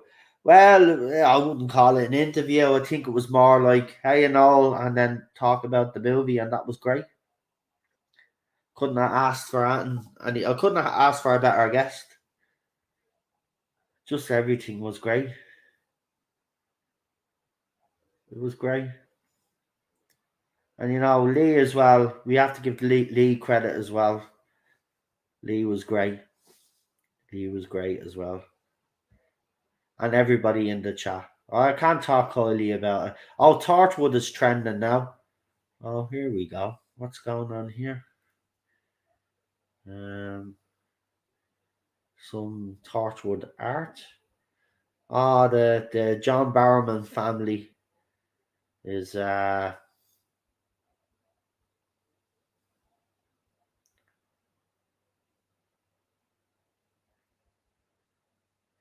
it's trending because of the whole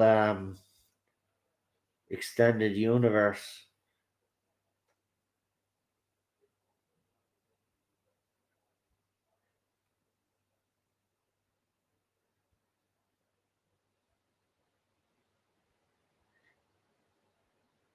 Yeah, so Torchwood is obviously trending because of the news of the extended universe. It's funny how all of these people. I mean, we reported on this months ago, man.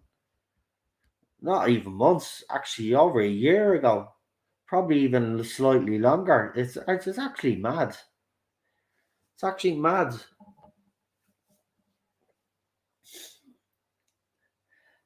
Try and get Peter Davison on LOL. Ah, now stop. Now, come on, guys. I think we're pushing it a little bit. I mean, it was. I'm just grateful that we got Noel on. We'll see what happens. It doesn't mean because Noel came on that all of a sudden we're going to get an influx of people wanting to come on to the channel. That's not how it works. You know. Unfortunately. And you might have a couple of people out there that wouldn't want to come on now because, some of them probably wouldn't want to come on a channel that hosted Noel Clark, you know. But I took that risk anyway, because as I said, in the eyes of the law, he's an innocent man and he's done nothing wrong. So he should be allowed to talk about his work. So that's why I asked him to come on. I never thought he'd say yeah, to be quite honest with you. Never thought he'd say yeah. But Jesus, man, it's not going to open the floodgates, unfortunately. Oh, it'd be great if I start getting loads of people on. It'd be brilliant. I mean, I'd love to get everybody on then, if I could. And I would, because you know what I'm like. I'm relentless. Once I ask someone, I'll keep at it until I get an answer.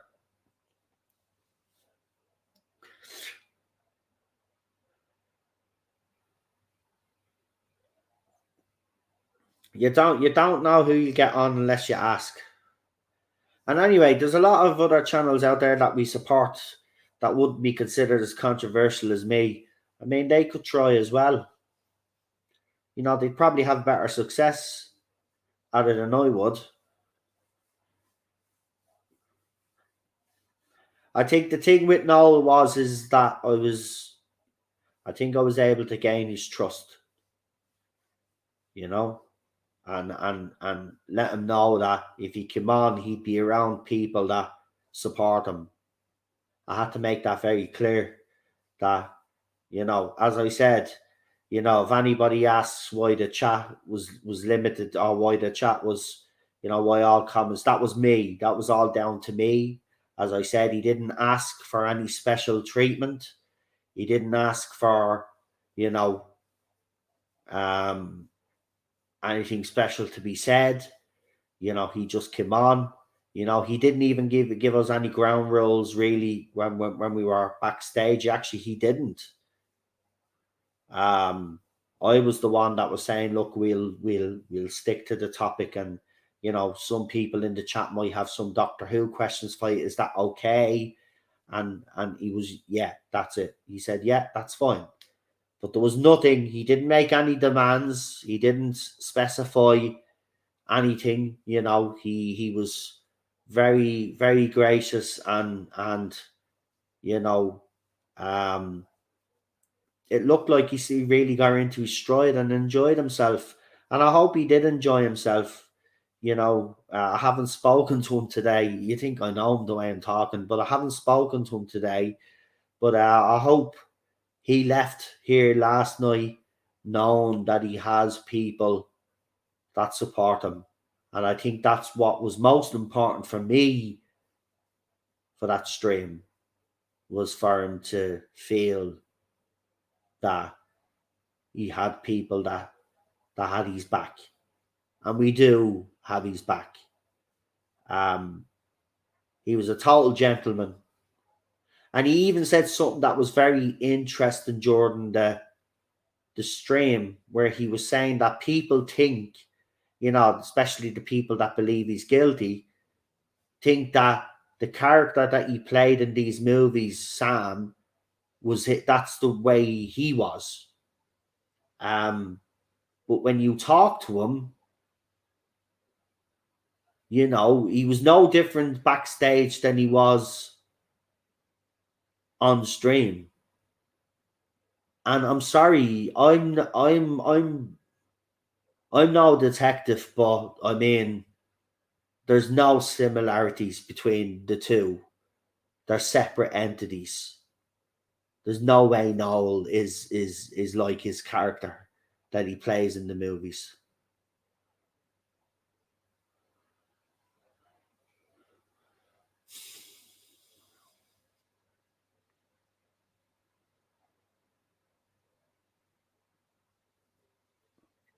Yeah, I'm done talking about your man now, Mister. You know who. But something had to be said, because he's not going to go around and continue to slander me for no reason, right? I haven't even said, I don't even talk about the twat, right? But he has to keep talking about me to keep people interested in him. And if you have to use me to stay interested, well then, as I said, you want to up your game and change it up.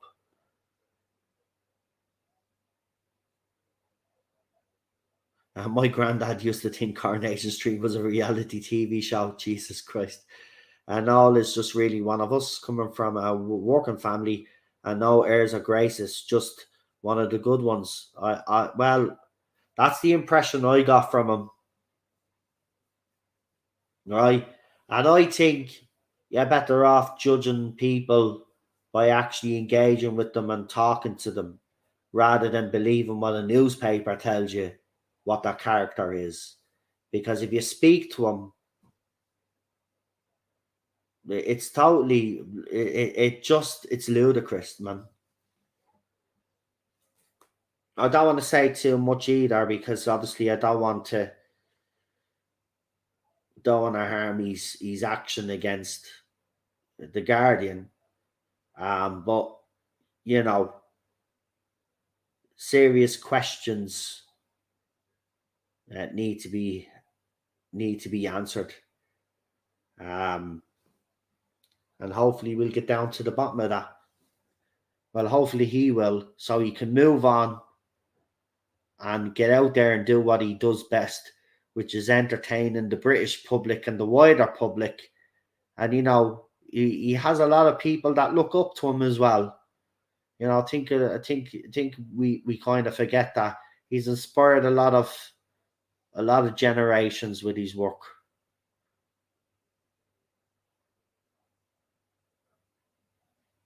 Yeah. By the way, he is selling his Cyberman mask. So just in case anybody has a few quid out there, it's an original one from the 2005 series, I think it is. He got it specially made as a gift, actually, for his birthday, I think it was. He said, and they specially made one for him, so it's unique. And he said if he got the right offer, you know, I don't know if he was actually joking about that. I don't think he was, but yeah, I know there's a lot of you that collect stuff and memorabilia and stuff like that. So if that's something that you are interested in, maybe the next time he's on, and if you have a firm offer,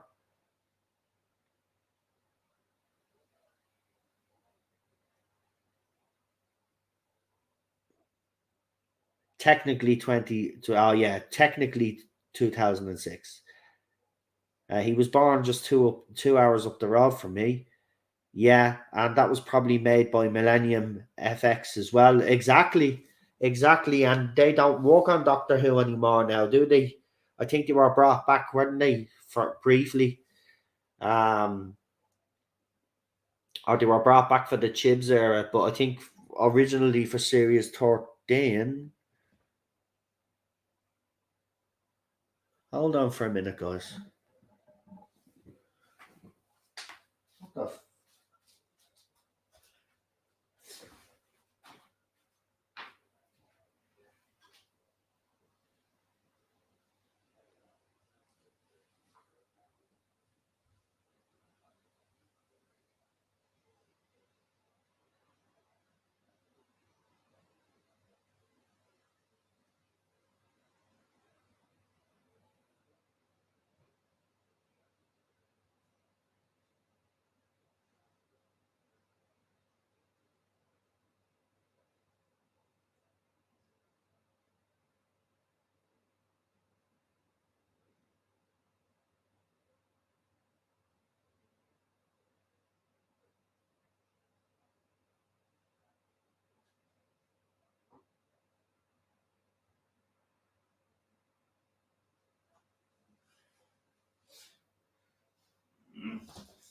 Sorry about that. We have issues with other kids from other estates coming in to the complex and wrecking stuff. There's a couple of kids in the bushes there, but I think they're just looking for football, so it's all good. Um,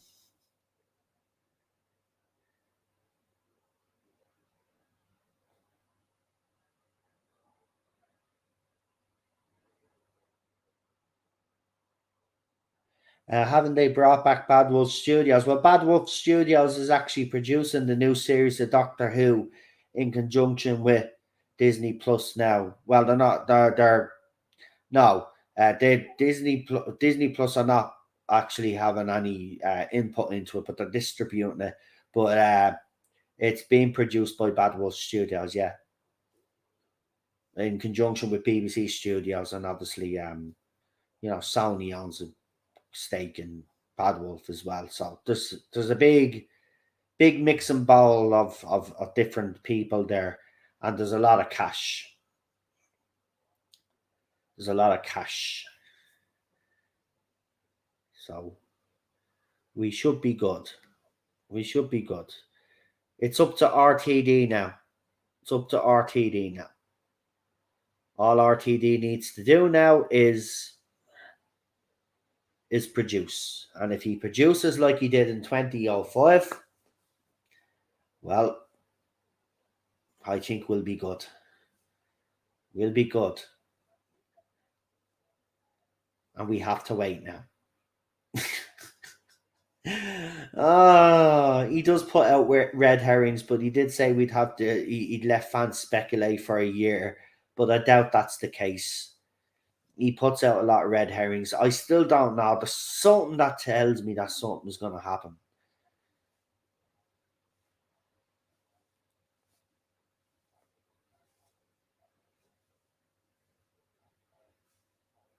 So we got a big budget now. We're gone from 1 to 3 million an episode to apparently, allegedly, 10 million an episode. 10 million an episode. So if you think about it, it's 10 million an episode, 12 episodes, that's 120 million a season. 120 million a season for Doctor Who. And think about it, that budget will probably increase by series 2. 120 million. No, we don't need 20. Yeah, exactly. You're right. We don't need a big budget to write good stories, but you do need a big budget to make these stories come to life. And there's a lot of stuff that he did in his first era of Doctor Who that he just didn't have. There was so much he wanted to do, but didn't have the budget. This is RTD with a budget now. and this is RTD that's taken a break from Doctor Who, has went on to write a couple of hit shows or a good few, and has come back. But it helps him realize his vision. And I think that's the most important here. That budget helps him realize his vision. And that can only be a good thing. That can only be a good thing. I'm glad they clarified the Disney involvement, though, because I think that was a sticking point for a lot of fans. But the fact that they did address it goes to show you that this current production team is not going to leave out the chance. Any sort of negativity that they can actually quell, they will quell pretty quickly. And I think that's a good sign that they're open and engaging with fans and letting fans know what the processes are and what's actually going, what Disney Plus's involvement is. So yes, a lot of fans can sleep now a lot more comfortably knowing that it's distribution rights, but they know that Doctor Who's going to make shit ton of money for everybody. So maybe that's why they've decided to help out with the budget, because they know it's good that whatever RTD is planning must be huge.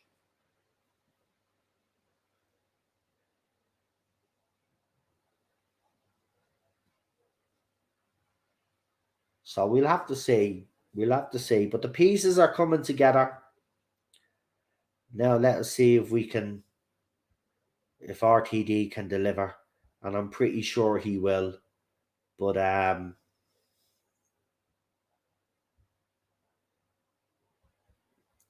interesting times ahead. Fascinating. Um, and the icing for the cake for me would be Peter Capaldi's return um, for this anniversary. And even though he has said some things, remember, a lot of these actors always say that they've had their time and this, that, and the other, right? But if the writing is good, right, and they've got a decent enough part, and as I said, with the money that they have, here, look, we'll give you treble of what you earned on, your last season of Doctor Who. We want you in this episode. I'm not saying that Peter jumps at the money. For him, it's more the writing, uh, and the direction, because he's done a bit of that himself. Um, that's what would count for him. But this is RTD, so that'd be the icing on the cake for me. A sort of a proper goodbye. Because I know some people like Twice Upon a Time, but for me it was always overshadowed because you had David Bradley playing the Fourth Doctor. Um,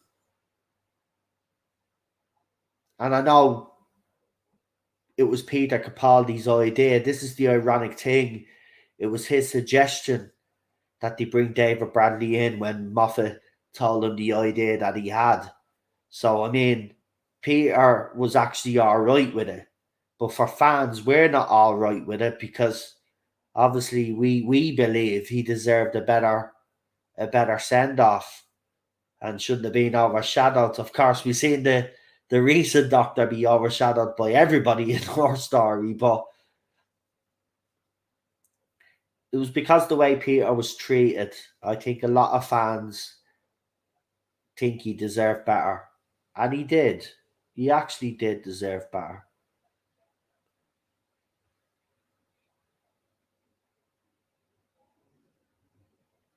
Yeah, the Doctor Falls would have been a nice way to finish it off. I do agree with you. But you see, Chibnall didn't want to start his era on a Christmas day. So Moffat didn't want to lose the Christmas spot for Doctor Who, but it made no difference anyway, because Chibnall would throw away the Christmas slot anyway and go with a New Year's Eve, New Year's Day slot.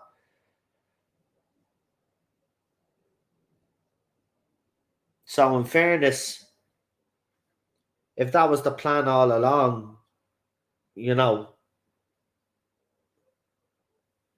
the Doctor Falls would have been the perfect ending for Peter Capaldi's Doctor.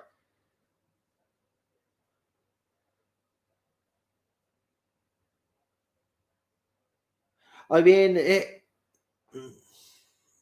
for me, what was wrong with Twice Upon a Time was, yeah, it was the first time where there wasn't actually any danger and stuff like that, and it was a different sort of episode by Moffat.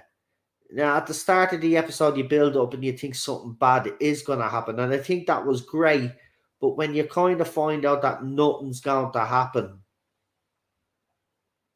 I'm going to say this, I actually just found it boring.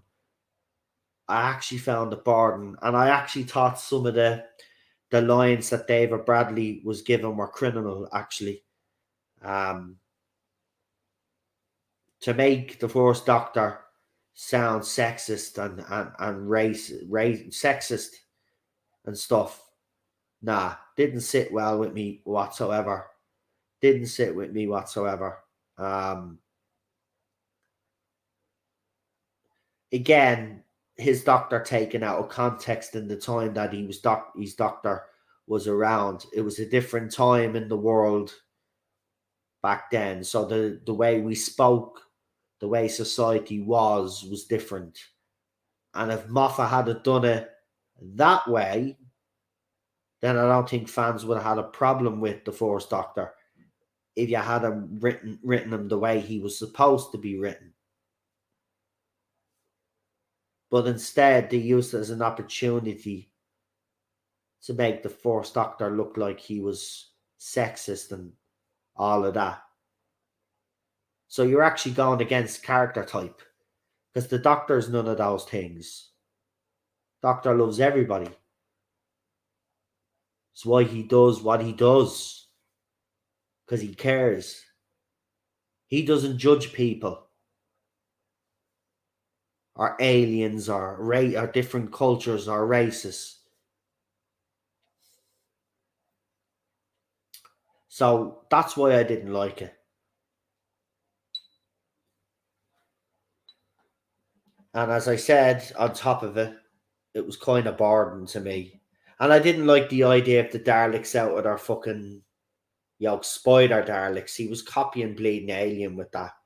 Because he did the face hugger thing as well, do you remember? Um, so he was obviously, he's obviously an Alien fan, which there's nothing wrong with that. But no, it wasn't.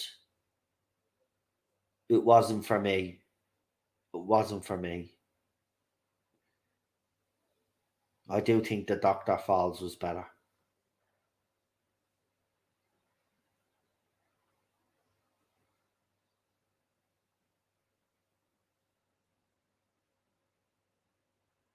Well, if you go back and watch that episode again, there's a line in it where he actually says that, "Are you going to clean up or whatever?" What Polly used, he made some line, right? It was clear and obvious.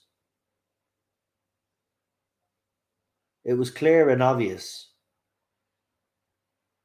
That's why a lot of people don't like that episode. They love David Bradley playing the Fourth Doctor. Don't get me wrong; he's the closest to Hartnell I think we would get. Um, but I just think he was handled. I just think that Doctor was handled very badly by Moffat. But he was under pressure by certain elements within the BBC and groups. And, because, William Hartnell himself does have a bit of a problematic background. Of course, it was the era that he was in. So, but, people consider that he was racist and misogynistic and all of that. Um, apparently there was an incident, with the actor. Well, not really an incident, but the 10th planet. Um, because your woman that plays Polly actually in one of the DVD extras. And she actually even says, no, he's not racist and all of that. But he was a problematic, well, what people today would class as a problematic personality. So instead of Moffat portraying the Fourth Doctor the way the Fourth Doctor should have been portrayed, he kind of, what he did is that he didn't actually write the Fourth Doctor. I think he wrote him kind of like Bill Hartnell. And I think that's what the problem was. He got, not that he got confused, but he merged the two together within that Fourth Doctor character that he put on screen. But he shouldn't have done that, because William Hartnell, the person, is different to William Hartnell, the Doctor. And that's why it's problematic. It's problematic for fans. Now, we know that Bill wasn't perfect. But as the Doctor, he was totally different. The character was totally different. And I think that's where Moffat failed, actually.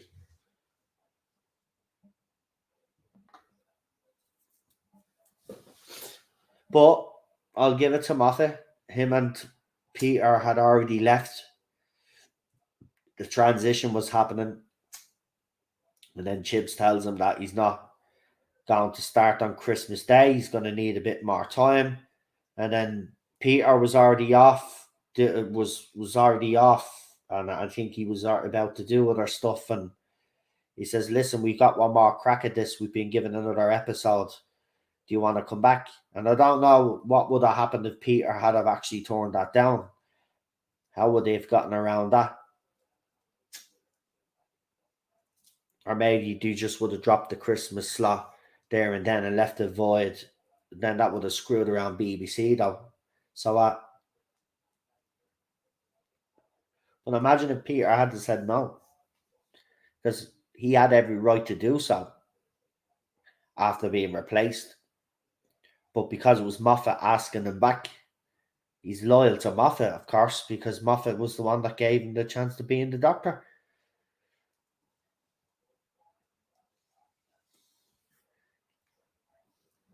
Look, there's so much that went on in the last era that'll eventually come out, and some of it is already bled out, and it's most of the stuff we talked about on this channel will be out in the public eye eventually. But for now, I think that'll be kept away from the public spotlight for now. I don't think Chibs will do anything now to try and disrupt what's going to happen with Doctor Who, because they have to get it right.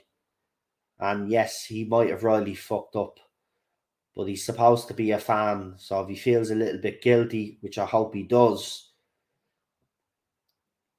I hope he just keeps his mouth closed for now. And the media keep their mouth closed about the current era or the past era, and just concentrate on RTD. And then when Doctor Who's established, let all that shit come out. And then you will hear the truth, and you will hear how bad it was, and you will hear about the walks off set, the walks out of production. You will hear it all.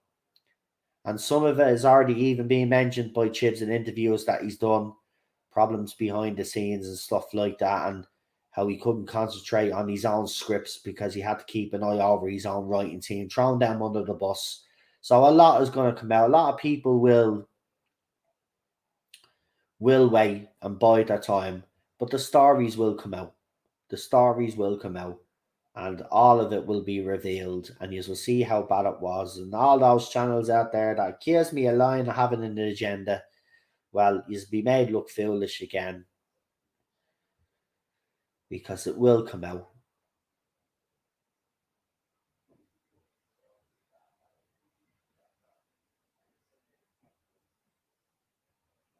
Yeah, Moffat was burned out at that stage, but Moffat cared so much that he even came back to do that last episode. So I'll never slate Moffat for that. I mightn't have been a fan of his writing all the time, right? But he did give us some of the greatest Doctor Who episodes. I'm not going to lie, he did, and I'll be forever thankful for those episodes. But he didn't half fucking frustrate me, I have to say, because he did also in turn give us some of the. Well, I would say I'm not going to say some of the worst episodes because we've got over 5 years. We've got all of the worst episodes. So I think you know we'll call mediocre episodes. Moffat gave us mediocre episodes, or episodes that just didn't make sense. Need leave more threads and confuse us. But the thing about Moffat was, and I'll give it to him, unlike the previous showrunner, it's at least Moffat tried to clear up all the loose ends that he had. Now, he didn't manage in every single one of them, but he got the most important ones, and that was the thing that fans actually will give him credit for. For the most important ones, he connected the dots. And, whether people were like the resolution of those plot threads or not is besides the point. He still tied them up in a nice, neat little ball. Whereas the previous fella did a lot of stuff and did a lot of damage to the show. And then when it came to the last episode to try and explain it all, he decides to ignore it completely.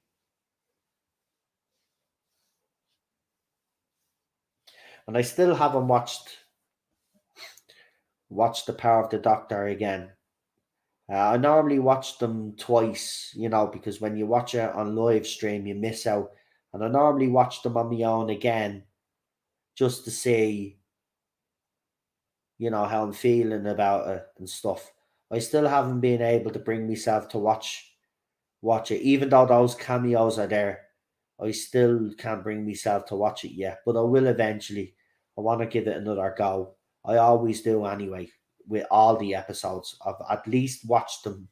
Well, except for the first episode, I still can't get past that first 15 minutes of that fucking episode. The first one, the woman who fell to earth. It's just so dumb. It's just so dumb. And we should have known right there and then that this whole season was going to be dumb. Era, I should say. It was dumb. I watched it twice, and there are some massive plot holes in it. Well, he didn't tie up any of the plot holes, mate. Even in the episode and the story that he was telling, and this one had its own plot holes. Like, I think we even forgot to bring that up during our reviews. Is that even that story? Well, I did. I actually said if you take the cameos out, what you're left with? You're left with nothing. You're left with nothing. You're left with an absolute total mess. Absolute total mess. I do hope Moffat comes back sometime to Doctor Who. I'm not gonna lie. I would love, and I hope he does. And there is talk that obviously Moffat might actually write some RTD era episodes. But I'd even go as far as to say I wouldn't mind Moffat coming back as a showrunner, giving it another crack this time. Because if they're doing the extended universe, him and RTD then would obviously have to be in sync this time. And if you think about it, right?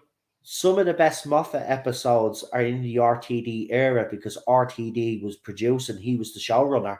Could you imagine what a show would be like if Moffat was heading it, but RTD is the producer? Because obviously they'd have to be in sync, they'd have to be talking, they'd both come up with ideas. It would be fucking amazing. I think that's the one, I would love those two to work together a lot more with each other because the two of them together are unstoppable. Honestly, honestly, now that we got all this budget now, these are things that we can dream about. I say bring back Moff. I'm ready to forgive Moff for his plot holes. Not as bad as what we got, but bring them back, bring them off back, bring them all back. Except for Paul Cornell. He doesn't get forgiven.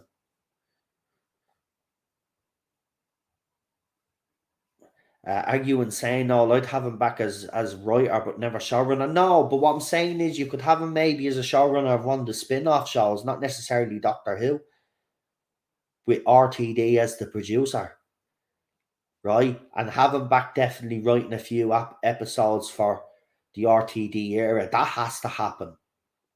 That has to actually happen.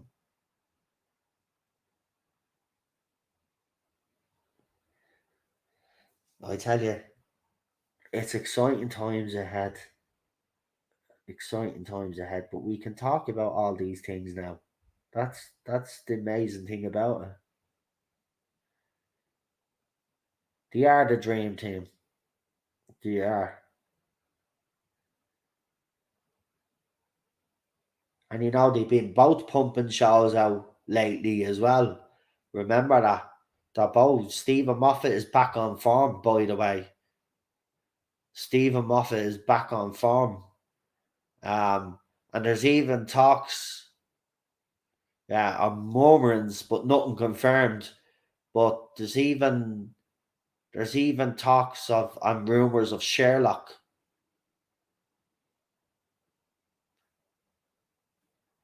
And Moffat is back on form. He's back on form. He's done a new show, and he's back on form. Telling you, man, exciting times ahead. I just can't wait. I just can't wait for the first episode that we all sit down and watch, because we won't know what we're getting. And you know what? All that background noise, and there will be people that will still be trying to convince everybody, this is going to be this, that, and the other. I'm going to block all that out. And I'm going to be sitting down, right? And we'll do a live watch along, but I won't be talking that much because it'll be an RTD episode, and I'll be watching every little thing because he leaves always does, little breadcrumbs everywhere. But I want to sit down and actually enjoy Doctor Who. I'm going to sit here, do the live watch along. I'm going to watch the first episode together. And hopefully I come out of that. And by the time we do our review panel, and we're talking positive about Doctor Who again.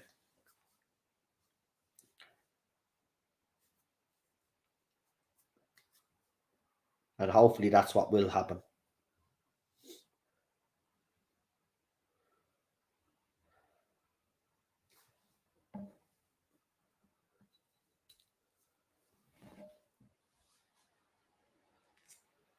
Yeah, he didn't want to work with Martin Freeman again, though. I mean, that was a bit bad. I know he had a falling out. But I mean, he can't. Fair enough. If he's had a falling out with Marvel and he wants to do Sherlock now, I mean, I don't think they should have stopped doing Sherlock. In fairness, I will say though that the first two seasons, for me personally, are the best seasons. I think season 3 wasn't too bad, but the last season was a bit ropey. I did like the episode where Sherlock, the special, where Sherlock was on a fucking drug fueled trip, and we thought we were back in the old London town, and that was actually a great episode. I liked that one. If they did more, do you know what? If you bring Sherlock back, he done the modern take with them, right? And it was good for 2 seasons, as I said. I would go the Victorian route this time. If you bring back Sherlock this time, bring back the Victor. Now the only problem that we're gonna the only problem that we're gonna have is the fact that we don't have we don't have what's her name? We don't have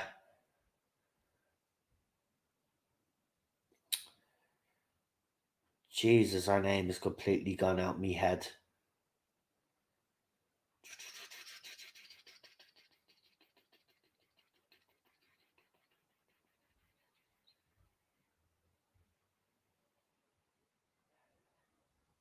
Yeah, Una, Mrs. Hudson. Jesus Christ.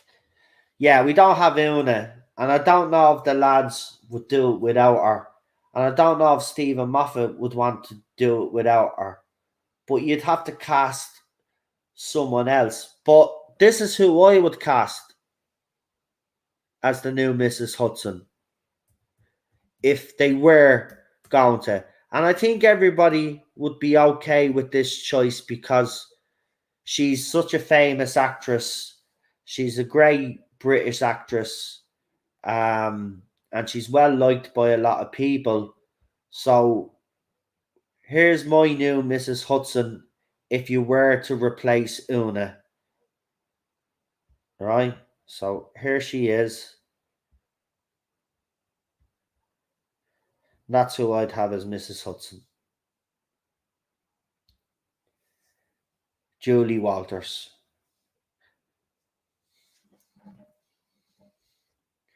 I think she'd be the only one as an older fan that I'd probably accept playing Mrs. Hudson because she's so iconic.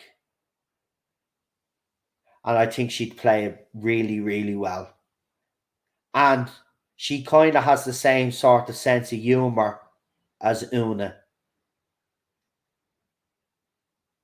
Or if you're not going to bring her back as Mrs. Hudson, as you said, she passes away in the show. They have a funeral for her, and then she becomes the new housekeeper.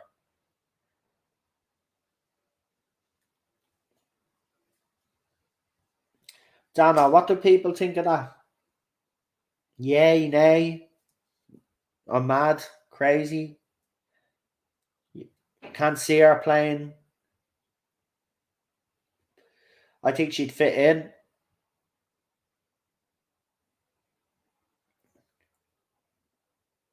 Or, which I know would never happen, but if you were going to go for someone, you could probably go for.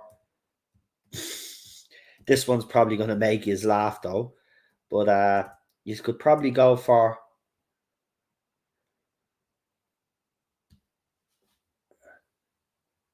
Because she's played a housekeeper before. Obviously, not in a serious drama, but you could have Pauline McGlynn, Mrs. Doyle from Father Ted.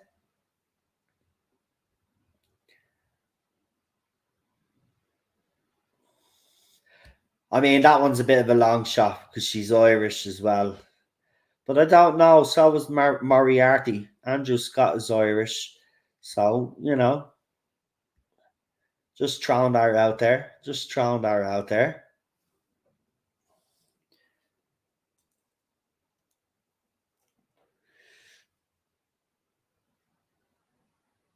But I don't know. Yeah, I'd love to see Sherlock be given another go. But I think they really have an opportunity here. I would go for a Victorian Sherlock. I could understand why they did the modern take because it's always been a Victorian take on Sherlock Holmes. But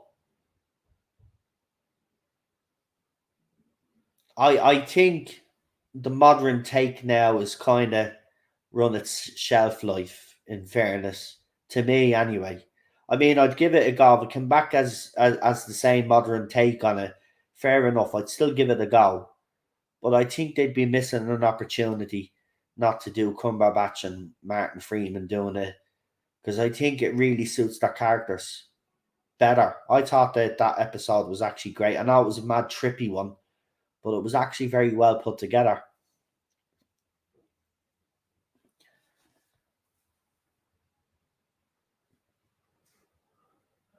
As I said, the later seasons of Sherlock.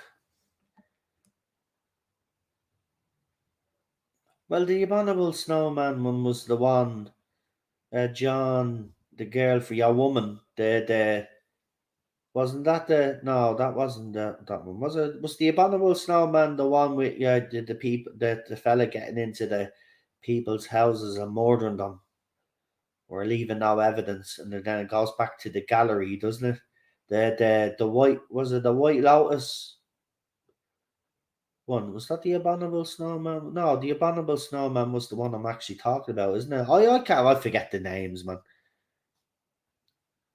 But well, I mean, I will say this. I mean, John Watson's wife. in especially in series two when they introduced her. Kind of, yeah. The show start, yeah, yeah. I can understand it, but I did like that era. I like the fact that she had a past.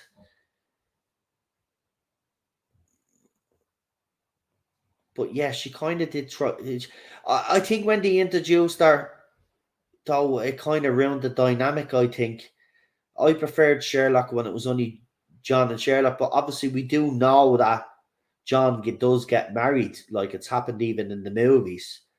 Um, but I just wish they could have held off on that for a couple of more seasons before you introduce her. But it did become the Mary show. But I did like our episodes, though. I'm not gonna lie. I thought she was a great character. It's just it did become the Mary show. It came more about her than Sherlock and John's relationship. Um, but I mean, you've got your man. What's his name? Iggy. He's funny in it, or Eggy, or whatever the feck his name was. Uh, there was some great characters in it, like.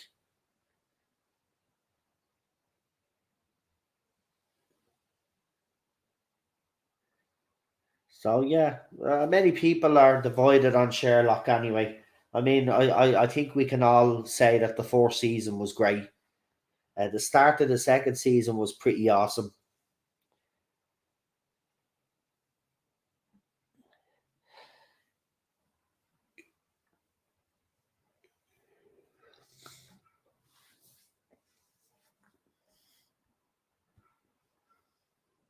But oh, it'd be interesting.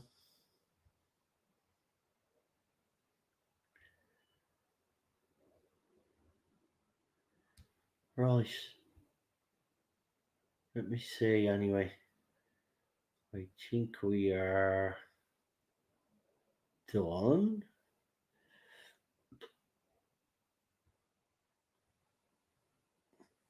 I'm just checking to see if there's anything else before we leave.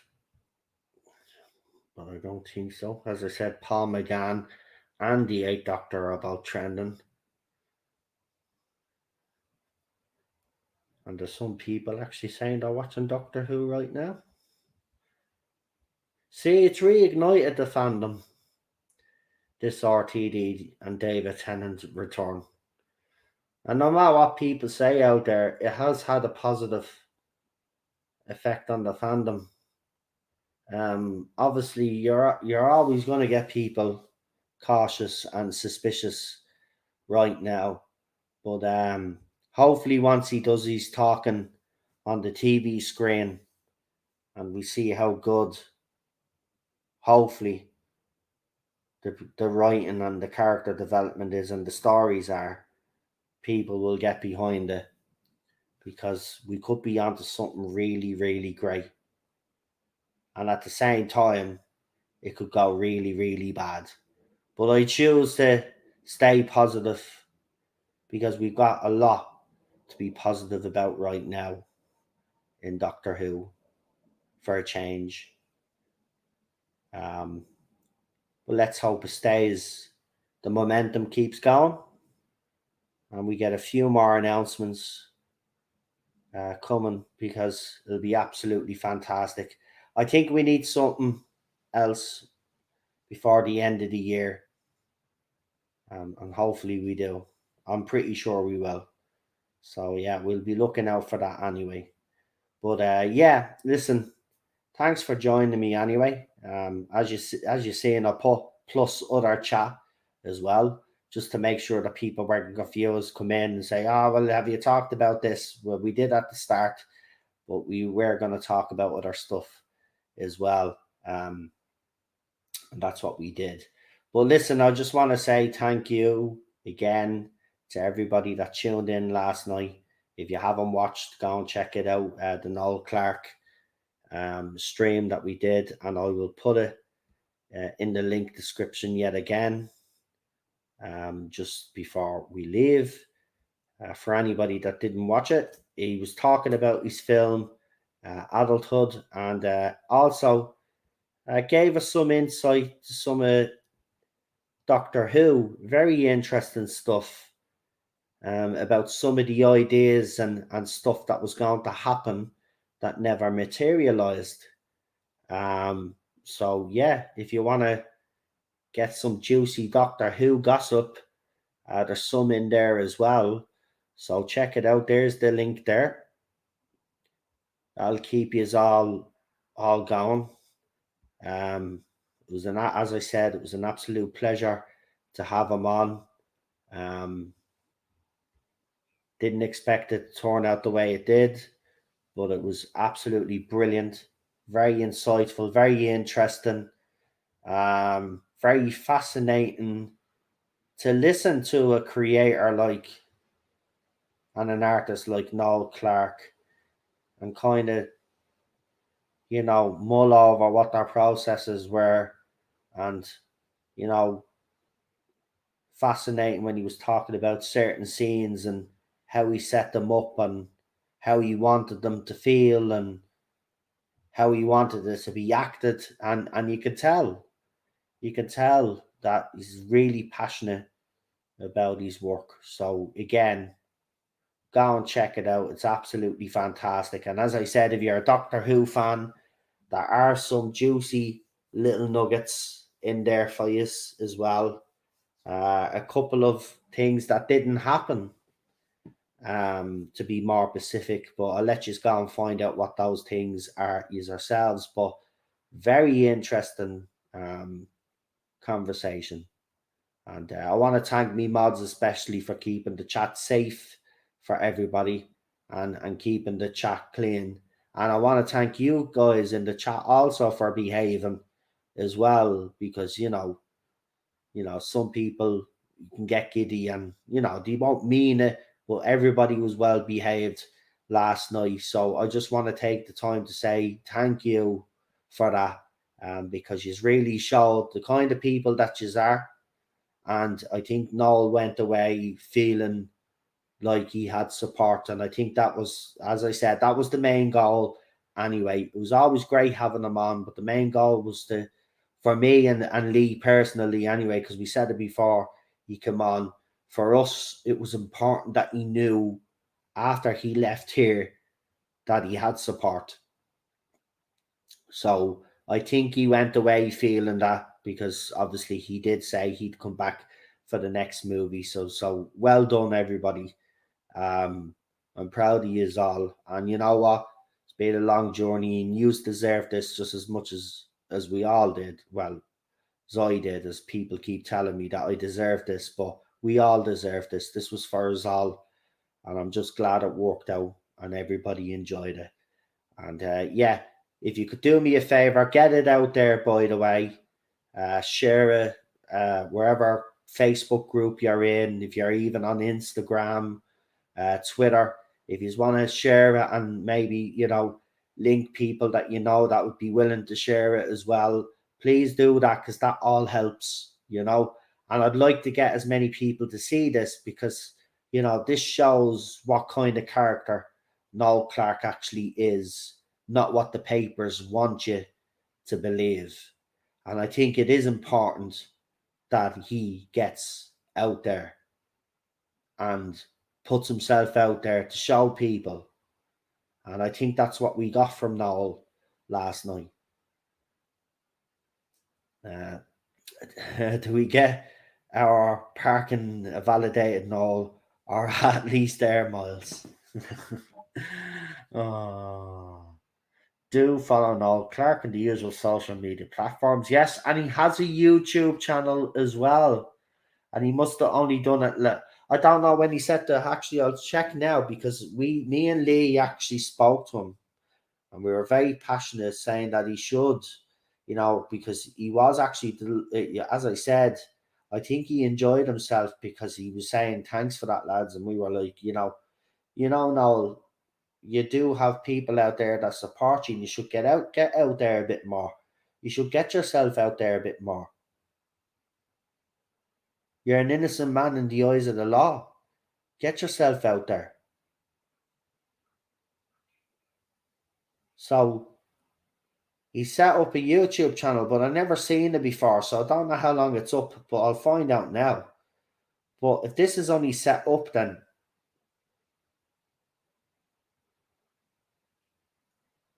because I never noticed it before.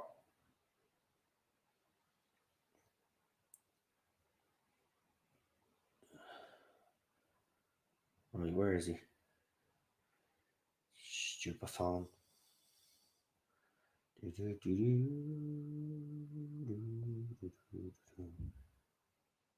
See, he doesn't have that many subscribers that his videos, you have to scroll down a bit.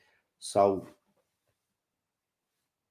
he probably has it there a while, but only decided to upload on it now. He set it up in 2007, did he?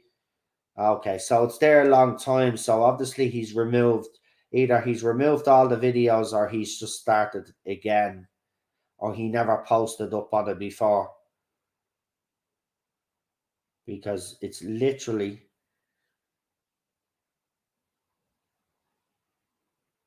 there we go.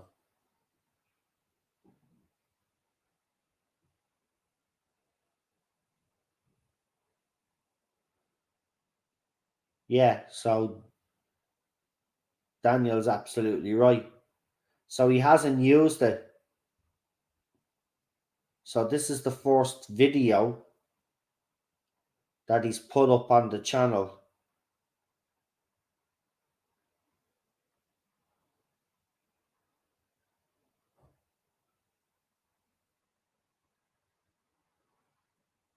So there, but we did tell him. Yeah, I'll put the link in if you want. Yeah, I'll get the link to Noel's channel now. Yeah, actually, before we go, why not get as many to subscribe to him as possible. Now he has the comments off, and obviously there's a reason why. You know why.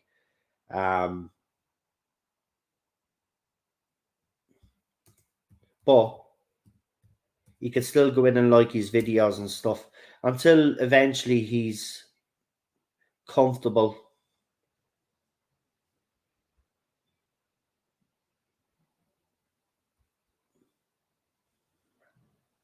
Actually, when he feels like it's safe enough, I should say. It's actually ridiculous, though. I mean, as I said, the eyes of the law, he's innocent, but yet he's being treated like a criminal. It's absolutely ridiculous. Right, so I have to scroll down here before I get to his video because, as I said, he doesn't have many subscribers. God love him. And it's a new video. So yeah, it's the first video you posted up, and we were 9 hours ago.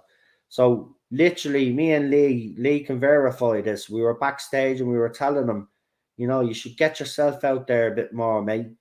And it's verified as well. Yeah, it's definitely him. Verified at 43 subs. Wow, I wish I could get verification at 43 bleeding subs, but I suppose being a celeb has its perks, I suppose. There you go. There, it's in the chat there now for you guys. That's what I said because he's only got 46 subs. It was the same with my channel.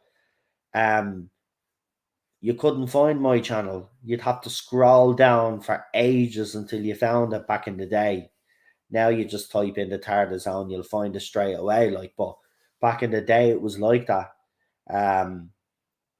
So yeah, it's in there. So get subscribing to him, yeah, because again, little things like that will perk him up. You know what I mean? He's got 43 subs right now. So sub to him, yeah. Let's try get as many subs for him as we possibly can. 45. So 2 people while we've talked have actually went in to sub to him. So thank you for that. Yous are legends.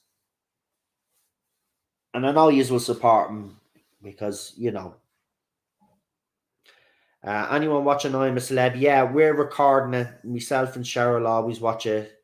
We like the fast food because it's on UTV or ITV. You've got the ads, so you know.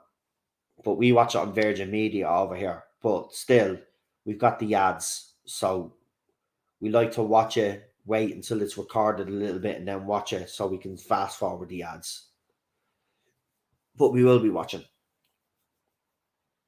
So Jack subbed as well. Well done, well done. So yeah, that's it. Wow, I searched his name. I'm getting your what? I'm getting your what? Let me see. Hold on. Wow, when I search his name, I'm getting your video from last night. Was that the top search? No way. Hold on. I'll do that myself because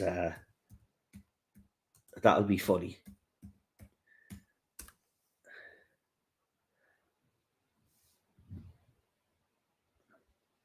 Okay, on my computer, on one, two, three. Well, three. The third one is Brotherhood to buy or rent. So I'm actually if you go, if you actually type into Noel Clark's name into YouTube, my video is the third video on the search list. If you discount Brotherhood as being a video, because it's not really a video, that's the buy or rent. So on the third video here, I'll that's mad. That's never happened to me before.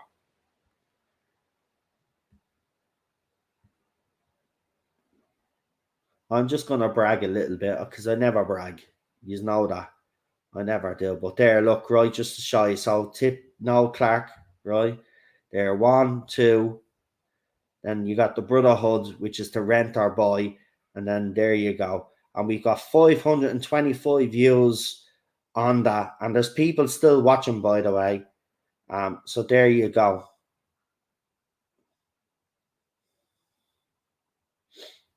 Wow, that has never happened before.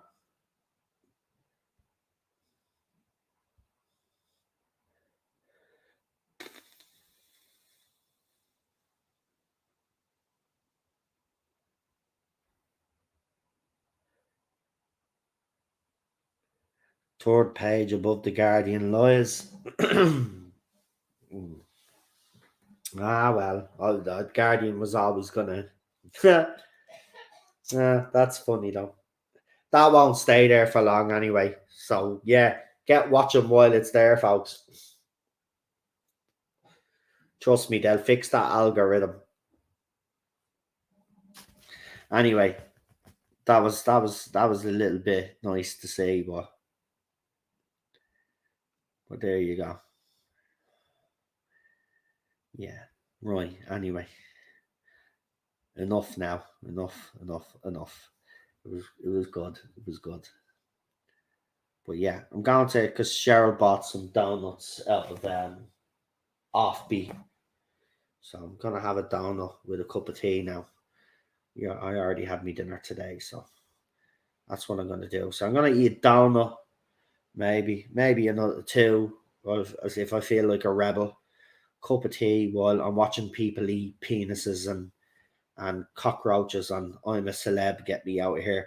And I was gonna boycott the show, right? I'm gonna be honest, before we leave, I was actually gonna boycott I'm a Celeb because of Matt Hancock, right? Now I know I'm not British, right? But I watched that show, This England thing, and it showed the behind the scenes. Well, it was a dramatization of what went on, and as far as I'm concerned, he's responsible for a lot of care home deaths. Um, so I was going to boycott, but then I thought about it, and I was like, there'll be nothing better than watching that creep having to eat pig's testicles and kangaroo penis or whatever penis they have available, and eat that. But then I heard apparently he's not going to be able to do any trials or something like that, which I think is an absolute joke. But he is going to be destroyed by those campmates, right? There's a couple of campmates in there who lost loved ones in care homes. So this is going to explode, and I want to see that guy get his comeuppance because even though I'm not Irish, not from the UK, I should say, that when we watched that show, me and Cheryl watched that dramas, we watched it, and Within the second or third episode, you knew where this was going, and they kept showing the care homes. And even though there were actors playing these roles, right, to actually see people FaceTime their loved ones because they weren't going to see them again because they were dying. I mean, I was sitting here close to tears. I actually did when one particular old man died because of the circumstances of how he died, and it was just so unnecessary. I mean, we don't say this often enough, but I'm gonna tell you, every politician in every country, every media outlet, and the World Health Organization have a lot to answer for. They have a lot to answer for. Millions of people died for no reason whatsoever. And that's why I was going to boycott it, but I'm going to watch it because I want to see him be destroyed. Because this little lunatic thinks that he can leave his constituency, right, and fly over to Australia and think that he's going to be okay over there. Now, I'll be very disappointed with anybody in that camp if they didn't approach him, because I tell you something, if I was in that camp and I knew that little stick insect was coming into the camp, I can guarantee you I'd give it to him. He would not be able to sit there in that camp because there'd be a tirade aimed towards him. He's a scum bag, just like every other politician out there that made these decisions. They're scum bags. The media who supported the narrative, scum bags. The World Health Organization, scum bags. Every single one of them have to answer for what happened. And now they want us to forgive them. There should be amnesty in all of this. No, we do not forget. We do not forget. Innocent people died on user watch.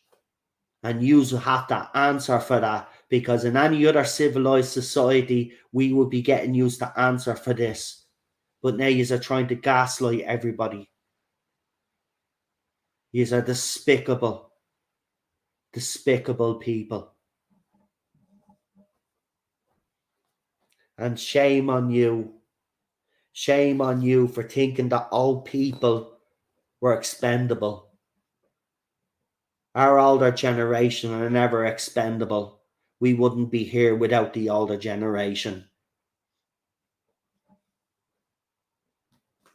Absolute lack of respect for our older generation. And I'll never forgive them. Now, I was lucky. Personal family members, we were okay. But a lot of families out there were affected. And a lot of people lost loved ones who should be still here. So yeah, this I hope this snake gets what's coming to him in that jungle. And I hope someone in that jungle has the courage to call that man out for what he is. How dare he? How dare he? Right? And the fact that, he's so cocky and arrogant. This man had an affair on his wife on camera while preaching to people that they had to social distance. And he thinks he can go into the jungle now and forget all about that. And then tries to tell us, oh, well, I'm doing this for autism. Right? Fair enough, good cause. Okay, no, we would never slag you for doing something for a good cause. But here's the thing, you're not doing it for a good cause. You're doing it to try and rebuild your reputation. You have no reputation to rebuild, you little stick insect. Right? You're worse than a cockroach. Yeah? You will never be looked at other than a sniveling little cockroach. Cheating cockroach at that. Right? That's all you'll ever be.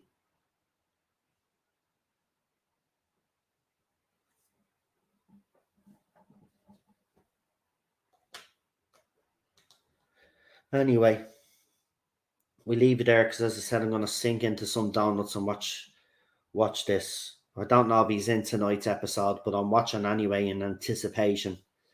And I hope before he's even gone into the camp, they have him sitting on dirt or something or sleeping in fucking crap. I don't care. He has to suffer.